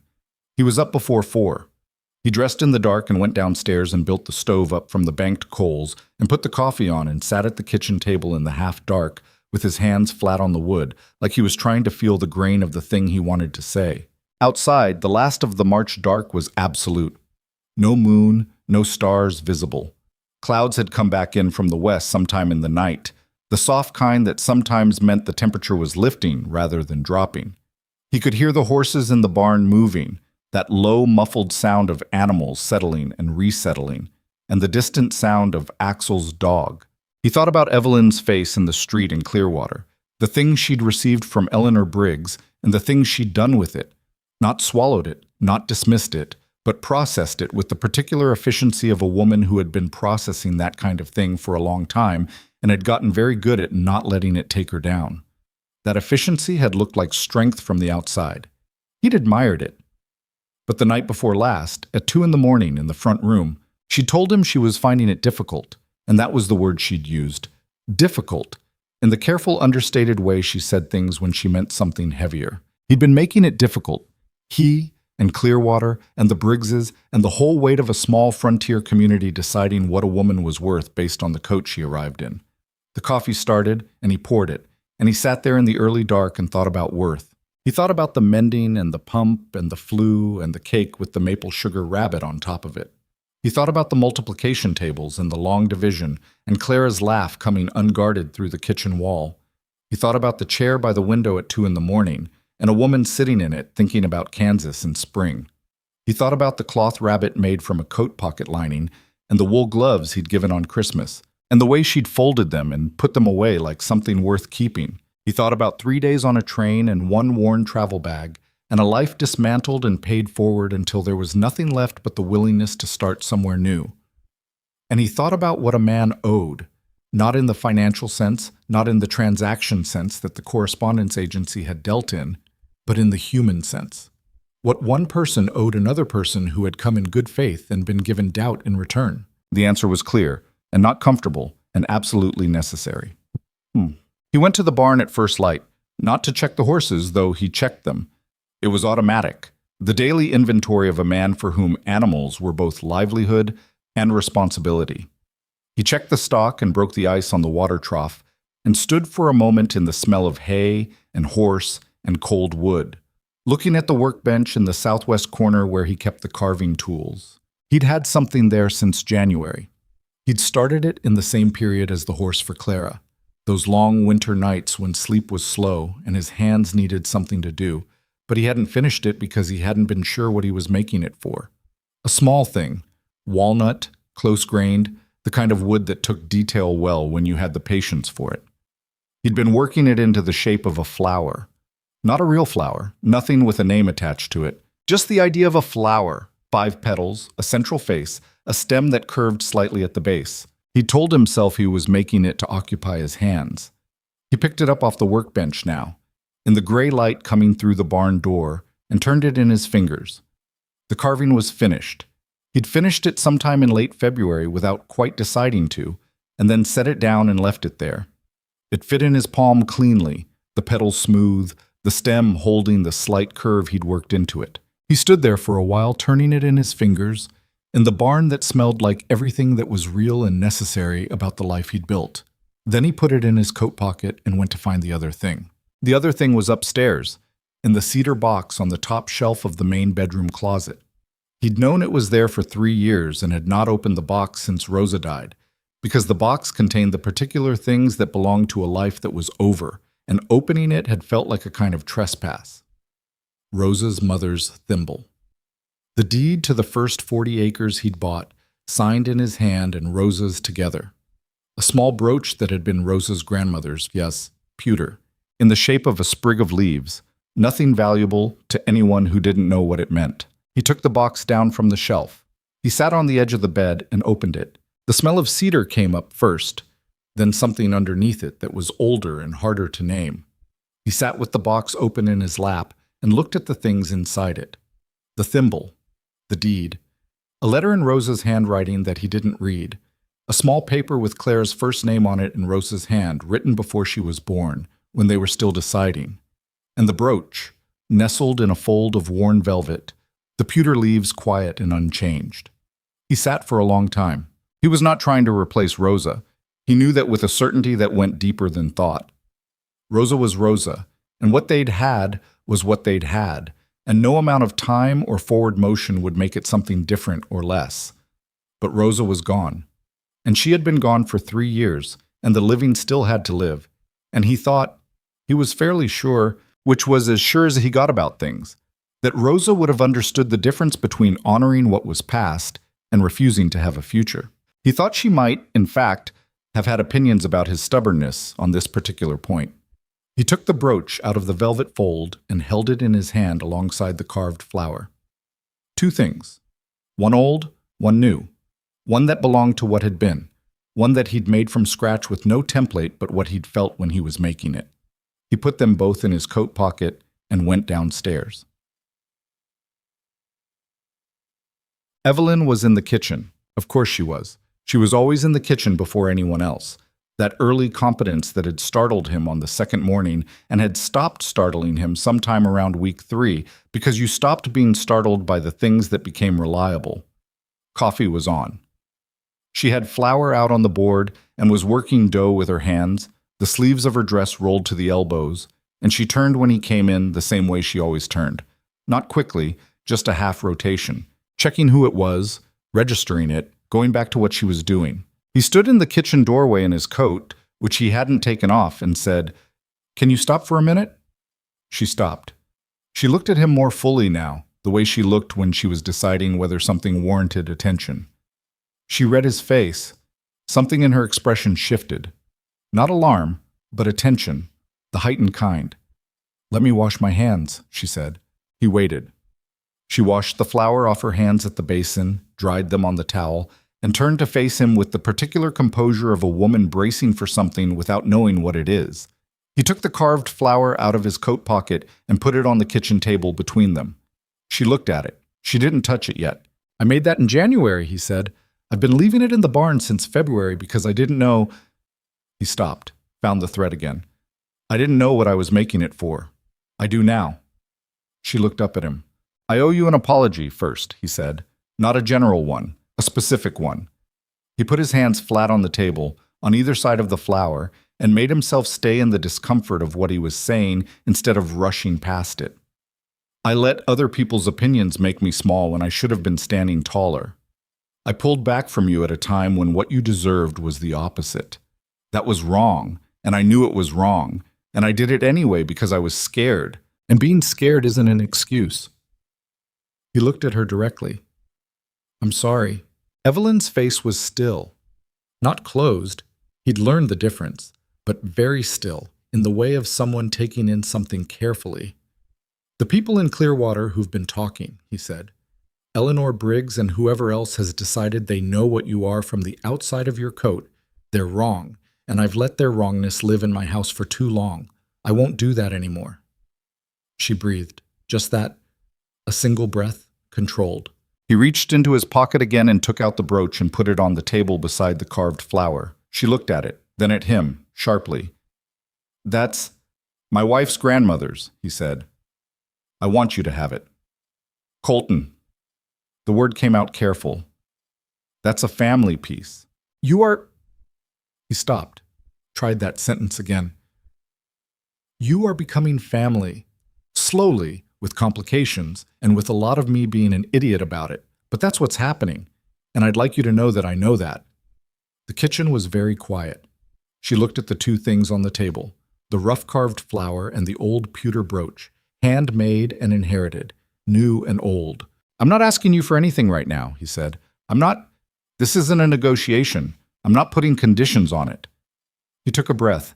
But I want to ask you to stay. Not the way the agency letter meant stay. Not the arrangement, not the transaction. I'm asking you to stay because I'm asking you to stay. He paused. Because you've made this house into something I recognize again, and you've given my daughter back something she'd lost. And He stopped, because the next part was harder. You've been honest with me when honesty was the last thing I made easy for you to be. And I don't take that lightly. I don't take any of it lightly. She stood on the other side of the table and looked at him with those dark eyes that read rooms and people and silences, and he let her read him, didn't try to manage what she found.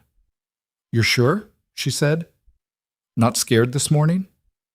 I'm scared every morning, he said. Today I decided to go forward anyway. Something shifted in her face. Not a smile. She wasn't a quick smile person, and he'd stopped expecting that. But a softening, a letting go of the careful composure she wore, the way other people wore a coat they weren't sure was warm enough. The arrangement, she said, as the agency described it, was for a practical partnership. I know what it said. I want to be clear that I didn't come here expecting... Evelyn. He said her name, and she stopped. I know what you came for. I know what you expected. I'm telling you what I'd like it to become. When you're ready for it to become anything, at whatever pace makes sense, without any pressure from me in any particular direction. He held her look. I'm asking you to let this be real. That's all. She was quiet for long enough that he felt the edges of his certainty start to fray. Then she reached out and picked up the carved flower. She turned it in her fingers the way he'd turned it in the barn, feeling the petals, the curve of the stem. She held it for a moment. It's good work, she said. And she said it the way she said things that were true, flatly, without ornamentation, which meant she meant it completely. It's not fine work, he said. No. But it's good. She set it down and picked up the brooch, held it in the light from the window. The leaves are very precise. Her grandmother was a precise woman, from what Rosa told me. She turned the brooch. Then she set it down carefully, beside the flower, the two of them side by side on the flower-dusty kitchen table. I'll stay, she said. He let out a breath that he hadn't known he'd been holding. Not because I have nowhere else to go, she added, looking at him directly. I want to say that clearly. I'm not staying because this is the last door. I know. I'm staying because... She stopped. This was harder for her, always, than the naming of things. He'd come to understand that. Because this has started to feel like somewhere. Not just somewhere to work. Somewhere. She paused. Clara had a lot to do with that. Clara had strong opinions from day one, he said. She held out those stockings, Evelyn said, and the thing in her voice was, he didn't have an exact word for it. Warm, but not soft. The warmth of something that knows what it costs to arrive where it is. Child-sized stockings for my feet. That was, I knew then. Knew what? That I was going to have a hard time leaving. He looked at her across the table. Good, he said. She almost smiled. Just the edge of it. The corner of her mouth doing something that wasn't quite a smile but was in the neighborhood. Don't be smug about it. I'm not. You are a little. Maybe a little, he conceded. She picked up the brooch again and looked at it. I'll wear it, she said, when it feels right, not before. Fair enough. And the flower stays on the kitchen windowsill. She said it in the tone that wasn't quite a question and wasn't quite a statement, but was somehow both. Where I can see it. Wherever you want it. She went back to her dough. He poured himself coffee and sat down at the table. Neither of them said anything for a while. And the silence was completely different from the silences of the past few weeks. Not the silence of two people carefully not saying things, but the silence of two people who had said what needed to be said and were now just in a room together, which was enough.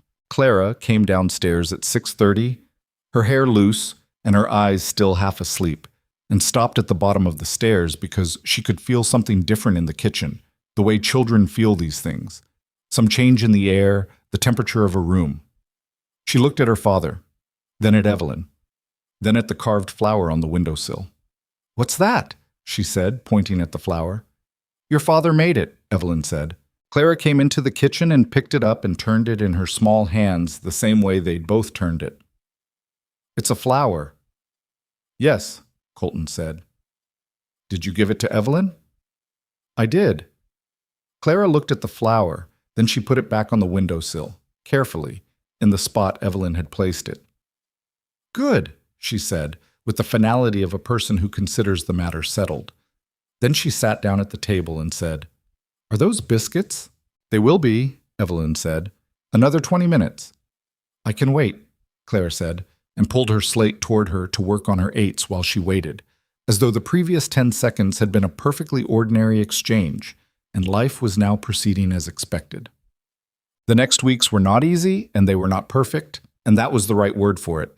Not perfect, because perfect was not how things were, or how people were, or how the frontier was. There were mornings when Colton came in short-tempered from a bad night with the stock and sat at the breakfast table, radiating a silence that was not the comfortable kind, and Evelyn left him to it without trying to fix it, which was the right thing to do, but required reading him accurately, and she didn't always read him accurately because she was still learning his silences.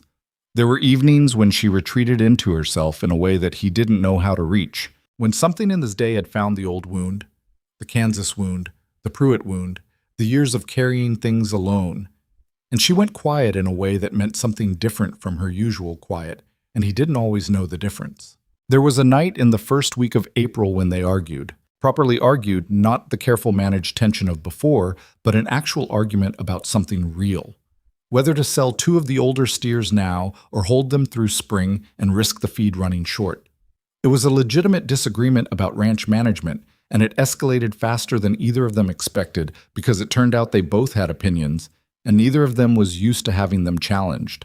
And Clara sat at the supper table watching this exchange with the fascinated expression of someone watching a new kind of weather. Colton said the steer market would improve in May, and the risk was worth taking. Evelyn said the feed calculation didn't support waiting, that he was being optimistic about the supply in a way that she'd seen fail her father's operation twice. He said that was Kansas, this was Wyoming, and the markets ran different here. She said the markets ran on the same basic arithmetic wherever you were. And he said he'd been ranching this land for 11 years, and she'd been here 4 months. He knew, the moment he said it, that it was the wrong thing to say. She stopped talking. Not because she had nothing to say.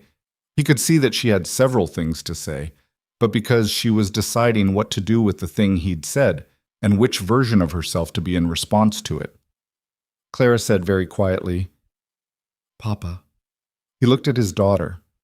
"She knows arithmetic," Clara said, simply, as a fact. He sat with that for a moment. "I know she does," he said. He looked at Evelyn. "That was unfair." She looked back at him. "You've been here longer," she said. "That part is true. I know I'm still learning this specific land. But you're right about the feed arithmetic." "I think I am." "You're right about the feed arithmetic," he said again, in the tone of a man admitting something he'd been arguing against. "We sell 2 of the older ones next week, before the mud makes the road uncertain again." She nodded once. "All right." "I'm sorry for what I said." She picked up her fork. "I know." They finished supper. It wasn't comfortable all the way through. Arguments left residue, and they were both too honest to pretend they didn't. But by the time Clara had cleared the plates and announced she was going to read until her lamp needed trimming, the residue had mostly settled into something they could both see clearly. "I'm going to get things wrong," he said, after Clara went upstairs. "I need you to know that. I'm not easy to disagree with." "I've noticed," she said dryly. "I'm working on it." "You don't need to work on having opinions." She was drying the last of the plates, back to him, and she half turned when she said it. "I have them too. We're going to disagree about things. That's not the same as a problem. Most women would have. I'm not most women. She set the plate down. And I'd prefer if you stopped comparing me to an idea of what women do. He looked at her. Fair. Yes, she said. It is. But something in her voice had shifted, a slight warmth underneath the directness, and when she turned fully around to hang the drying towel, she was doing the thing that wasn't quite a smile, but lived in the same neighborhood. They sold the steers the following Thursday. The market was steady, not spectacular, and the feed held through the rest of March without the shortage he'd been gambling on not having. He didn't say anything about that. She didn't either. Spring came for real in the second week of April. Not all at once. The frontier didn't surrender a season the way a man surrendered an argument, all at once with something to show for it. It came in pieces. The drip from the barn roof that started on a Tuesday and meant the ice on the north side was going. The mud that appeared on the road to Clearwater where the sun hit it first. A dark stripe in the white that widened over 3 days until the road was mud all the way, and the horses needed the extra effort to push through it. The smell. The particular thaw smell that was not quite pleasant, not quite unpleasant. The smell of things that had been under ice for 4 months releasing back into the air. Clara noticed the smell first, the way she noticed most things. She came in from the yard one afternoon sniffing at her sleeve. It smells like something, she told Evelyn. Like what? Clara thought about it. Like everything waking up, she said. Evelyn was hemming one of Clara's dresses at the kitchen table. The child had grown a full inch since December, which had impressed no one less than Colton, who'd had to let out the same seam twice. She looked up from the hem and out the window at the yard, where the mud was showing in dark patches through the snow. It does smell like that, she said.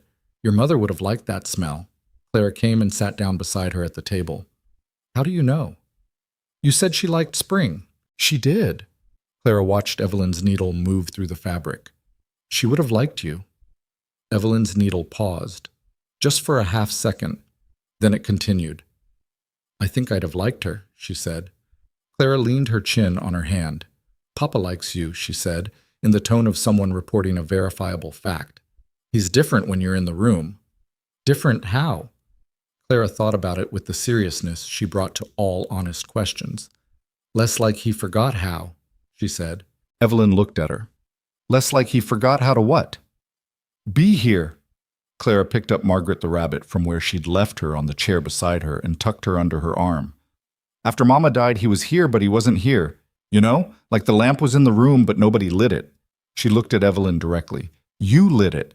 Evelyn set the dress down in her lap and looked at this 8-year-old girl with the serious brown eyes and the cloth rabbit and the carved horse and the multiplication tables known cold and the particular way she had of saying true things without softening them. Clara, she said. Yes? Thank you for those stockings. On the first night. Clara blinked. They didn't fit. No, but they were exactly right. Clara considered this. Okay, she said, accepting it the way she accepted things that made sense to her, even when she couldn't fully explain them. Then she said, Can we do lessons now? I want to get to fractions. Fractions, Evelyn said, picking up the dress again. After I finish this hem. How long? 10 minutes. I'll wait, Clara said, and got out her slate. Bank. He found her outside on the evening of the 14th of April. She was at the edge of the yard where the fence line started, standing still, looking at the ground near the base of the fence post. He'd come out to bring her in. Supper was on the stove, and he'd called twice from the door. But he stopped when he saw her posture. She was bent slightly forward, hands on her knees, looking at something small. He walked over. At the base of the fence post, in the strip of ground where the snow had pulled back first because the post caught the afternoon sun, something was coming up. Not much. Not yet. Just the faintest green push of something small and determined working its way out of the soil. 3, maybe 4 small shoots. He didn't know what they were. He'd never planted anything along this fence line. What is it? He said. I don't know yet, Evelyn said. Could be anything. Wild onion, maybe. Or something that came in on the wind. You've been watching for them? Since last week. She straightened. Clara's mother. You said she liked spring, that she looked for the first things. He looked at the shoots. They were very small, barely anything, the kind of thing you'd walk past without seeing. She did, he said. She'd take Clara out every year, first week of April, looking. Clara told me. Evelyn looked at the shoots for another moment. I thought she might like to see these, in the morning. He stood beside her in the April evening with the mud smell in the air and the sky going the particular color it went in the last half hour of the day out here. Not quite purple, not quite orange, something between them that didn't have an exact name. And thought about a woman he'd loved and lost, and the 3 years between then and now, and the 14 feet of fence line where something small was pushing up through the ground. Evelyn, he said. When the weather settled, he stopped, started again. When the roads are good, I'd like to take you into Clearwater, properly, not for supplies. She looked at him. I want people to see you with me, he said. Not as the mail-order woman from the Denver agency, as, he held her look, as the woman I chose, because I'd like people to be clear about that. She was quiet for a moment. And if they're not clear, if Eleanor Briggs decides to have opinions about it in public, then I'll have opinions back. He said it without heat, which was, he thought, more convincing than if he'd said it with heat. I should have been doing that from the beginning. I wasn't. That changes now. She looked at him in the April evening light. This woman who had come from Kansas with a single bag and more backbone than most men he knew, and read his face the way she always read it, carefully, thoroughly, without giving him the benefit of the doubt until the doubt was actually gone. Whatever she found, she seemed to decide it was real. All right, she said, when the roads are good. And Evelyn? She waited. He reached into his coat pocket. He hadn't planned this, hadn't prepared it. It was just there from the morning, and he'd been carrying it all day without deciding what to do with it, and took out the pewter brooch. She looked at it in his palm. You said you'd wear it when it felt right, he said. You don't have to wear it into town if you don't want to, but I want you to have it on you so you know. He stopped, tried to find the right words and found the plain ones instead. So you know that I'm clear about what this is, even if I haven't always made it clear enough to everyone else. She took the brooch from his palm. She looked at it in the fading light, turned it once. Then she pinned it to the front of her dress, on the left side where the fabric lay flat over her collarbone. It was a small thing. It was a very small thing. And it was everything, in the particular way that small, real gestures are everything when they cost something and mean what they say. Thank you, she said. He looked at her, at the brooch, at the green shoots at the base of the fence post, at the sky going its unnamed color in the west. Come inside, he said. Supper's going cold. Is it done? It was done when I called you 10 minutes ago. She started for the house. He fell into step beside her. Not quite touching. Not yet. Not quite. But close enough that the space between them was different from the space that had been there in January. Smaller. More deliberate. Claire's going to want to see those shoots in the morning, she said. We'll bring her out first thing. She'll want to know what they are. She always wants to know what things are. That's not a complaint, Evelyn said. I know it's not. They went inside into the kitchen that smelled like supper and warmth, and the particular inhabited smell that a house gets when the people in it have decided to stay. Clara was at the table with her slate and her fractions, Margaret the rabbit, and the carved horse both on the shelf above the stove where she'd put them that morning because, she'd said, they liked to watch the cooking. Finally, Clara said, looking up, I'm starving. You're not starving, Colton said. I'm very hungry. That's almost the same thing. It isn't, Evelyn said. But I take your point. She went to the stove. Colton sat down at the table. Clara put her slate aside and watched Evelyn ladle out the stew with the frank admiration of a child who was too practical to pretend not to be hungry. Colton looked at his daughter. At the woman at his stove with his grandmother's brooch, Rosa's grandmother, he corrected himself, and then stopped correcting himself because the distinction was less sharp than it had been. At the carved flower on the windowsill, catching the last of the outside light. Clara, he said. She looked up. There's something at the fence line. New shoots coming up. Evelyn found them. Clara's eyes went to Evelyn immediately. What kind? Don't know yet, Evelyn said. We'll look in the morning. Clara absorbed this. Then she said, Mama used to say the first ones were brave. She did, Colton said. Clara nodded, satisfied. These ones are too, then, she said, and picked up her spoon, and that was that. The accounting was done. The brave things were noted, the supper was served, and the lamp was lit, and the three of them sat around the table in the house that was not fixed, not made over, not perfected, but inhabited again, which was what it had needed to be. Colton ate his stew and looked at the two people at his table and thought that wanting things was in fact possible, that it didn't require certainty or the absence of fear or the guarantee that nothing would go wrong. It only required deciding, on a given morning or a given April evening by a fence post, to go forward anyway. He'd made that decision. He was still making it. He suspected he'd be making it, in one form or another, for as long as there was anything left of him to decide. That seemed, all things considered, exactly right. The shoots at the fence post turned out to be wild columbine. Clara identified them 3 days after finding them, on a morning when the light was good enough to see the leaf shape clearly. She'd been studying the picture in the battered natural history book that Evelyn had found in the back of the upstairs closet. A school book, the kind that had been well used before it ended up wherever it had ended up. And she came downstairs at breakfast holding it open to the right page with her finger. Columbine, she announced. Wild columbine. They grow at fence lines and rock edges and in places with good drainage. She read this last part directly from the book, in the slightly louder voice she used when she was quoting something official. They bloom purple and yellow. In May, maybe June. May or June, Evelyn said. Probably May, if the thaw keeps going. Clara closed the book. Mama would have known right away. She knew her plants, Colton said.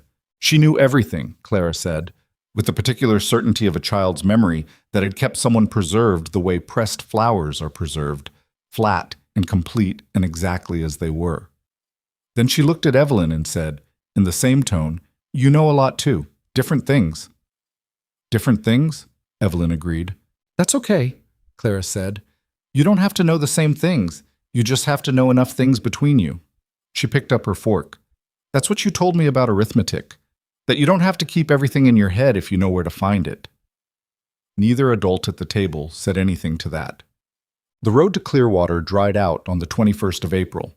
Colton knew it because Axel had gone in for hardware and came back without mud on the wagon wheels past the first inch, which was the reliable indicator. He told Evelyn that evening. She was quiet for a moment. Then she said, "Saturday, then?" "If you're ready." "I'm ready," she said. The way she said it told him she'd been ready for longer than Saturday, that she'd been waiting, in the patient way she waited for things, for him to be ready too. He nodded. Saturday. He spent Thursday and Friday thinking about what he was going to say when they got there, and then he stopped thinking about it and decided he'd say what was true when the moment came, because that was what Evelyn did, and it seemed to work considerably better than the alternative. Saturday morning, Clara announced she was coming. "I know you're coming," Colton said. "I just wanted to make sure you knew." She was already dressed, her hair braided tight the way Evelyn did it on town days. Neater than Colton managed, less likely to come loose before noon. "Can I sit in the front?" "You always sit in the front." "I just wanted to make sure." Evelyn came downstairs in the dress she saved for going to town. Dark blue wool, clean, mended at the left cuff in a way that was nearly invisible. The pewter brooch was at her collar. She'd worn it every day since the evening by the fence post, not ostentatiously, not as a statement, just as a thing she wore, the way you wear something that belongs to you. Colton saw it and said nothing and felt something settle in him that had been slightly unsettled since December. The drive to Clearwater took 45 minutes on the dried road, Clara between them on the seat, talking about the columbine and fractions, and whether the Petersons' cow had recovered from whatever the cow had been doing in February. The story had grown considerably in the retelling. Evelyn answered her questions, and Colton drove. And the morning was the particular clear April morning of the Wyoming high country, where the sky went a color of blue that didn't exist anywhere else, and the distance had a quality of visibility that made everything look closer and more exact than it was. He felt the approach of town in his chest. Not fear. Closer to the feeling before something difficult that you've decided is necessary. The feeling of a man who has made his choice and is walking toward the consequences of it. They arrived on a Saturday morning, which meant the town was as full as it got. Durbin's Mercantile had a line at the counter, The street had wagons at both ends and men standing in front of the livery and the hardware talking about spring planting and water levels. Mrs. Cale was opening the millinery. Two women Colton recognized from the Briggs quilting circle were coming out of the post office. He tied the horses and helped Clara down and then offered his hand to Evelyn. She took it, stepped down, and stood beside him on the main street of Clearwater, Wyoming, in her mended blue dress and the pewter brooch, and looked at the town with the expression of a woman who had been looked at before and knew how to receive it. People noticed. That was the nature of a small town. Things were noticed with the efficiency of a community that had processed everything together for years and found new information both interesting and necessary. He saw the two women from the post office clock them, saw Pete Garrow at the livery shift his weight and say something to the man beside him. Saw, at the far end of the street, Franklin Briggs in front of the land office, talking to two men Colton recognized from the county council. He put his hand briefly at the small of Evelyn's back, not possessively, not dramatically, just there, the gesture of a man indicating where he stood, and said, "Durbin's first?" "Cornmeal and thread," she said, as though the town were not looking at them. "And penny candy," Clara said. "One piece," Colton said. "Two." "1.5. "That doesn't make sense," Clara said, which was true. They went to Durbin's. Mrs. Durbin greeted Evelyn with the same direct warmth as before, and the transaction at the counter was ordinary and efficient, and when they came back out onto the street with their parcels, the quality of the attention had not diminished, but had, if anything, sharpened. Word traveled fast in Clearwater. By the time they'd been in town 20 minutes, the fact that Colton Hale had brought the woman into town and was walking beside her in a way that said something specific would be in every conversation in the county by sundown. He understood that. He'd counted on it. Franklin Briggs came across the street. Colton saw him coming and did not alter his pace or his expression. Briggs moved with the deliberate walk of a man who considered himself an authority on the ground he was crossing, which in Clearwater he largely was, and he brought with him one of the councilmen, Henry Marsh, who ran the mill and had opinions that generally followed Briggs's like a well-trained dog. "Hale," Briggs said, stopping in front of them. His eyes moved to Evelyn with the same calculating quality they always had, and then to the brooch, and something in his face adjusted. "Miss Hart." "Mr. Briggs," Evelyn said. Clara looked at Briggs with the clear brown eyes of a child who remembered things and kept them. "I was going to stop by your place," Briggs said to Colton. "There's a land association meeting next week. We're discussing the North Water Rights question. Your fence line runs close enough to the Miller Creek boundary that your opinion would be useful." "I'll be there," Colton said. Briggs nodded slowly. His eyes moved back to Evelyn. He was working something out. Colton could see it. The recalibration of a man who has made a calculation that is now coming back differently than he expected. "I hear things are settling in well for you," Briggs said, to neither of them specifically. "They are," Colton said. He kept his voice even. "Evelyn's been managing the house since December. The place is running better than it has in years." He held Briggs's look. "I should have said that more clearly and more publicly some time ago. I'm saying it now." The street was not silent. Streets were never silent. But there was a quality of attention in the immediate vicinity that was specific and focused. Pete Garrow had stopped his conversation. The two women from the post office were finding reasons to stand where they were.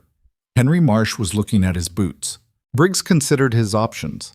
He was a man who understood the arithmetic of social situations, and what the arithmetic said right now was that Colton Hale was standing in the main street of Clearwater in front of witnesses with his hand near a woman's back, and a set expression that was not the expression of someone asking for approval. "I've heard nothing but good things about the work she's done," Briggs said finally, in the tone of a man closing a door he'd been holding open. Nothing but good things. It was not an apology. It was also not nothing. It was what a man like Franklin Briggs could manage in public, which was a particular kind of retreat that preserved everyone's face while making the situation clear. "Good," Colton said. "That's accurate." Briggs nodded once more, said something to Henry Marsh, and moved on down the street. Marsh followed. The quality of attention in the vicinity shifted and dispersed, the way attention does when a scene has resolved itself. Clara, who had watched all of this with the focused patience of someone taking detailed notes, said, "He didn't apologize." "No," Colton said. "He should have." Some people get as close as they're able, Evelyn said. That's all you can ask for. Clara thought about this. I'm going to ask for more when I'm grown up, she said. Good, Evelyn said. You should. Then, what happened next happened the way things happen in small towns when the wind shifts. Not a revolution. Nothing as clean or immediate as that. More like a tide going out, revealing the ground underneath. The Briggs's specific campaign against Evelyn had been running on the energy of Franklin Briggs's certainty that Colton Hale could be influenced, and now that certainty was publicly retired, the campaign lost its engine. Eleanor Briggs was not a woman who pursued battles that stopped having a point. Marta Peterson stopped by the following Tuesday, which she would have done anyway because Marta made rounds the way other people made coffee, habitually and because it was what you did, but this time she brought a cutting from her kitchen garden, a herb she thought Evelyn might be able to use, and she sat at the table and talked for an hour about spring planning in a way that included Evelyn as a participant rather than a subject. It was a small thing. It was the kind of small thing that, repeated enough times by enough people, added up to something larger. Mrs. Durbin recommended Evelyn to a woman in town who was looking for someone to help with her children's schooling 2 days a week. Not Evelyn specifically, but the kind of recommendation that described exactly Evelyn specifically. And when the woman came out to the ranch to discuss it, Evelyn agreed on terms that gave her 2 mornings in town and the rest of her time at the homestead. She told Colton about it at supper, straightforwardly, the way she told him things. You're not asking? He said. I'm telling you, she said. I thought you should know. I mean, he stopped. You don't need to ask permission. I know I don't. She looked at him. But it affects the household schedule, so I'm telling you. He nodded. What days? Monday and Wednesday mornings. I'll be back before noon. Clara, who had been following this, said, Can I come sometimes? No, Evelyn said. You have your own lessons. I know more than the children you'll be teaching. That may be true, Evelyn said, and it doesn't matter. Clara accepted this without much argument, which was its own sign of something. She only accepted things quickly when she'd already thought them through and found the logic sound. The wedding was in May. Not a large affair. Clearwater had a justice of the peace, a practical man named Horace Webb, who had been marrying and documenting people in the county for 15 years, and who received the news of Colton Hale's intention with the equanimity of a man who had seen most things. It was a Saturday, the second Saturday in May, and the Columbine at the fence post had opened the week before. Purple and yellow, exactly as Clara's book had described, small and precise and growing right where they'd found them pushing through the late March ground. Clara had checked on them every morning since they'd bloomed and reported their progress at breakfast with the regularity of a field correspondent. The ceremony was at the homestead. Colton had not wanted the church, Evelyn hadn't asked for it, and Horace Webb came out in his wagon on a May morning when the sky was clear and the mountains were visible all the way to their tops for the first time since October. Axel and Bjorn were there, standing in the yard in their best shirts, which were clean if not precisely formal, and Marta and Dolph Peterson had driven over from 3 miles east. Mrs. Durbin came and brought her husband. That was everyone, which was enough. Clara stood beside Evelyn in a dress with a straight hem and her hair braided tight and held Margaret the rabbit in one arm because she'd decided that Margaret should be present, and nobody argued with that. Horace Webb said what needed to be said, efficiently and without ornamentation, and Colton said what he needed to say. Not perfectly, not smoothly, with one false start and a moment where he lost the thread and had to find it again, which was right, which was how it should be when something means enough to be hard to say. Evelyn said what she needed to say clearly and without hesitation, in the level voice that meant she meant every word completely. Marta Peterson cried. Dolph Peterson looked at the mountains. Axel stood with his arms crossed, and the expression of a man who was pleased but would not be making a production of it. Bjorn smiled the wide, unguarded smile of a younger brother who had not yet learned to be strategic about his feelings. Clara watched the whole thing with the serious brown eyes that saw more than they let on, and when it was over she stepped forward and took Evelyn's free hand, the one that wasn't holding Colton's, and held it, just that, no speech, no announcement, just the small hand of an 8-year-old girl taking hold of something and deciding to keep it. What Colton understood, afterward, in the accumulated ordinary days of that spring and early summer, was something he hadn't been able to see clearly while he was in the middle of being afraid of it. Worth is not what you arrive with. It is not the coat you're wearing or the bag you're carrying or the number attached to what you owe. He'd known this in theory. Every man who believed himself decent knew it in theory. But knowing something in theory and knowing it in the place where you actually make decisions are different kinds of knowing, and the distance between them can cost you a great deal if you don't close it. He'd almost let it cost him everything. What Evelyn Hart had brought to his door in December was not what you could see at a platform in a blizzard. It was not visible in the first 5 minutes or the first 5 weeks. It was made of smaller things. A pump resealed with tallow, a cloth rabbit made at night from scraps, a child's multiplication tables, a 2 a.m. conversation in the front room, a brooch worn every day because a thing that belongs to you is worn, not stored. It was made of the willingness to do the work even when the work included being doubted, and to keep doing it, not because she had no self-respect, but because she had enough of it to know the difference between what people said about her and what she actually was. He'd needed to learn that difference himself. It had taken him longer than it should have, but the frontier, he'd come to believe, was not a place that rewarded the people who got things right on the first try. It was a place that rewarded the people who got up and kept going after getting things wrong, and who were honest enough with themselves about the wrongness to actually change direction, instead of just changing their explanation of why they'd been heading the right way all along. He'd changed direction. It had cost him his pride and his certainty and the comfortable numbness of 2 years of not wanting anything. He didn't miss any of those things. In June, Evelyn found a second patch of columbine. Around the corner of the barn on the south side, in a strip of ground that got afternoon sun and had good drainage, exactly the conditions Clara's book had described. More of them this time, a proper cluster, purple and yellow against the weathered gray of the barn wall. She came in and got Clara without saying anything, just took her by the hand and led her out, and Clara saw them and stopped walking. "Oh," she said, "just that."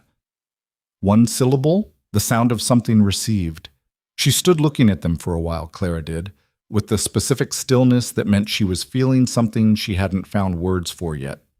Evelyn stood beside her and didn't try to put words to it either, because she'd learned that Clara needed a certain amount of space around the big things. "Mama would have found these," Clara said finally. "Yes," Evelyn said, "but she didn't. You did." "I did." Clara crouched down to look at them more closely, the way she'd crouched at the fence post in March.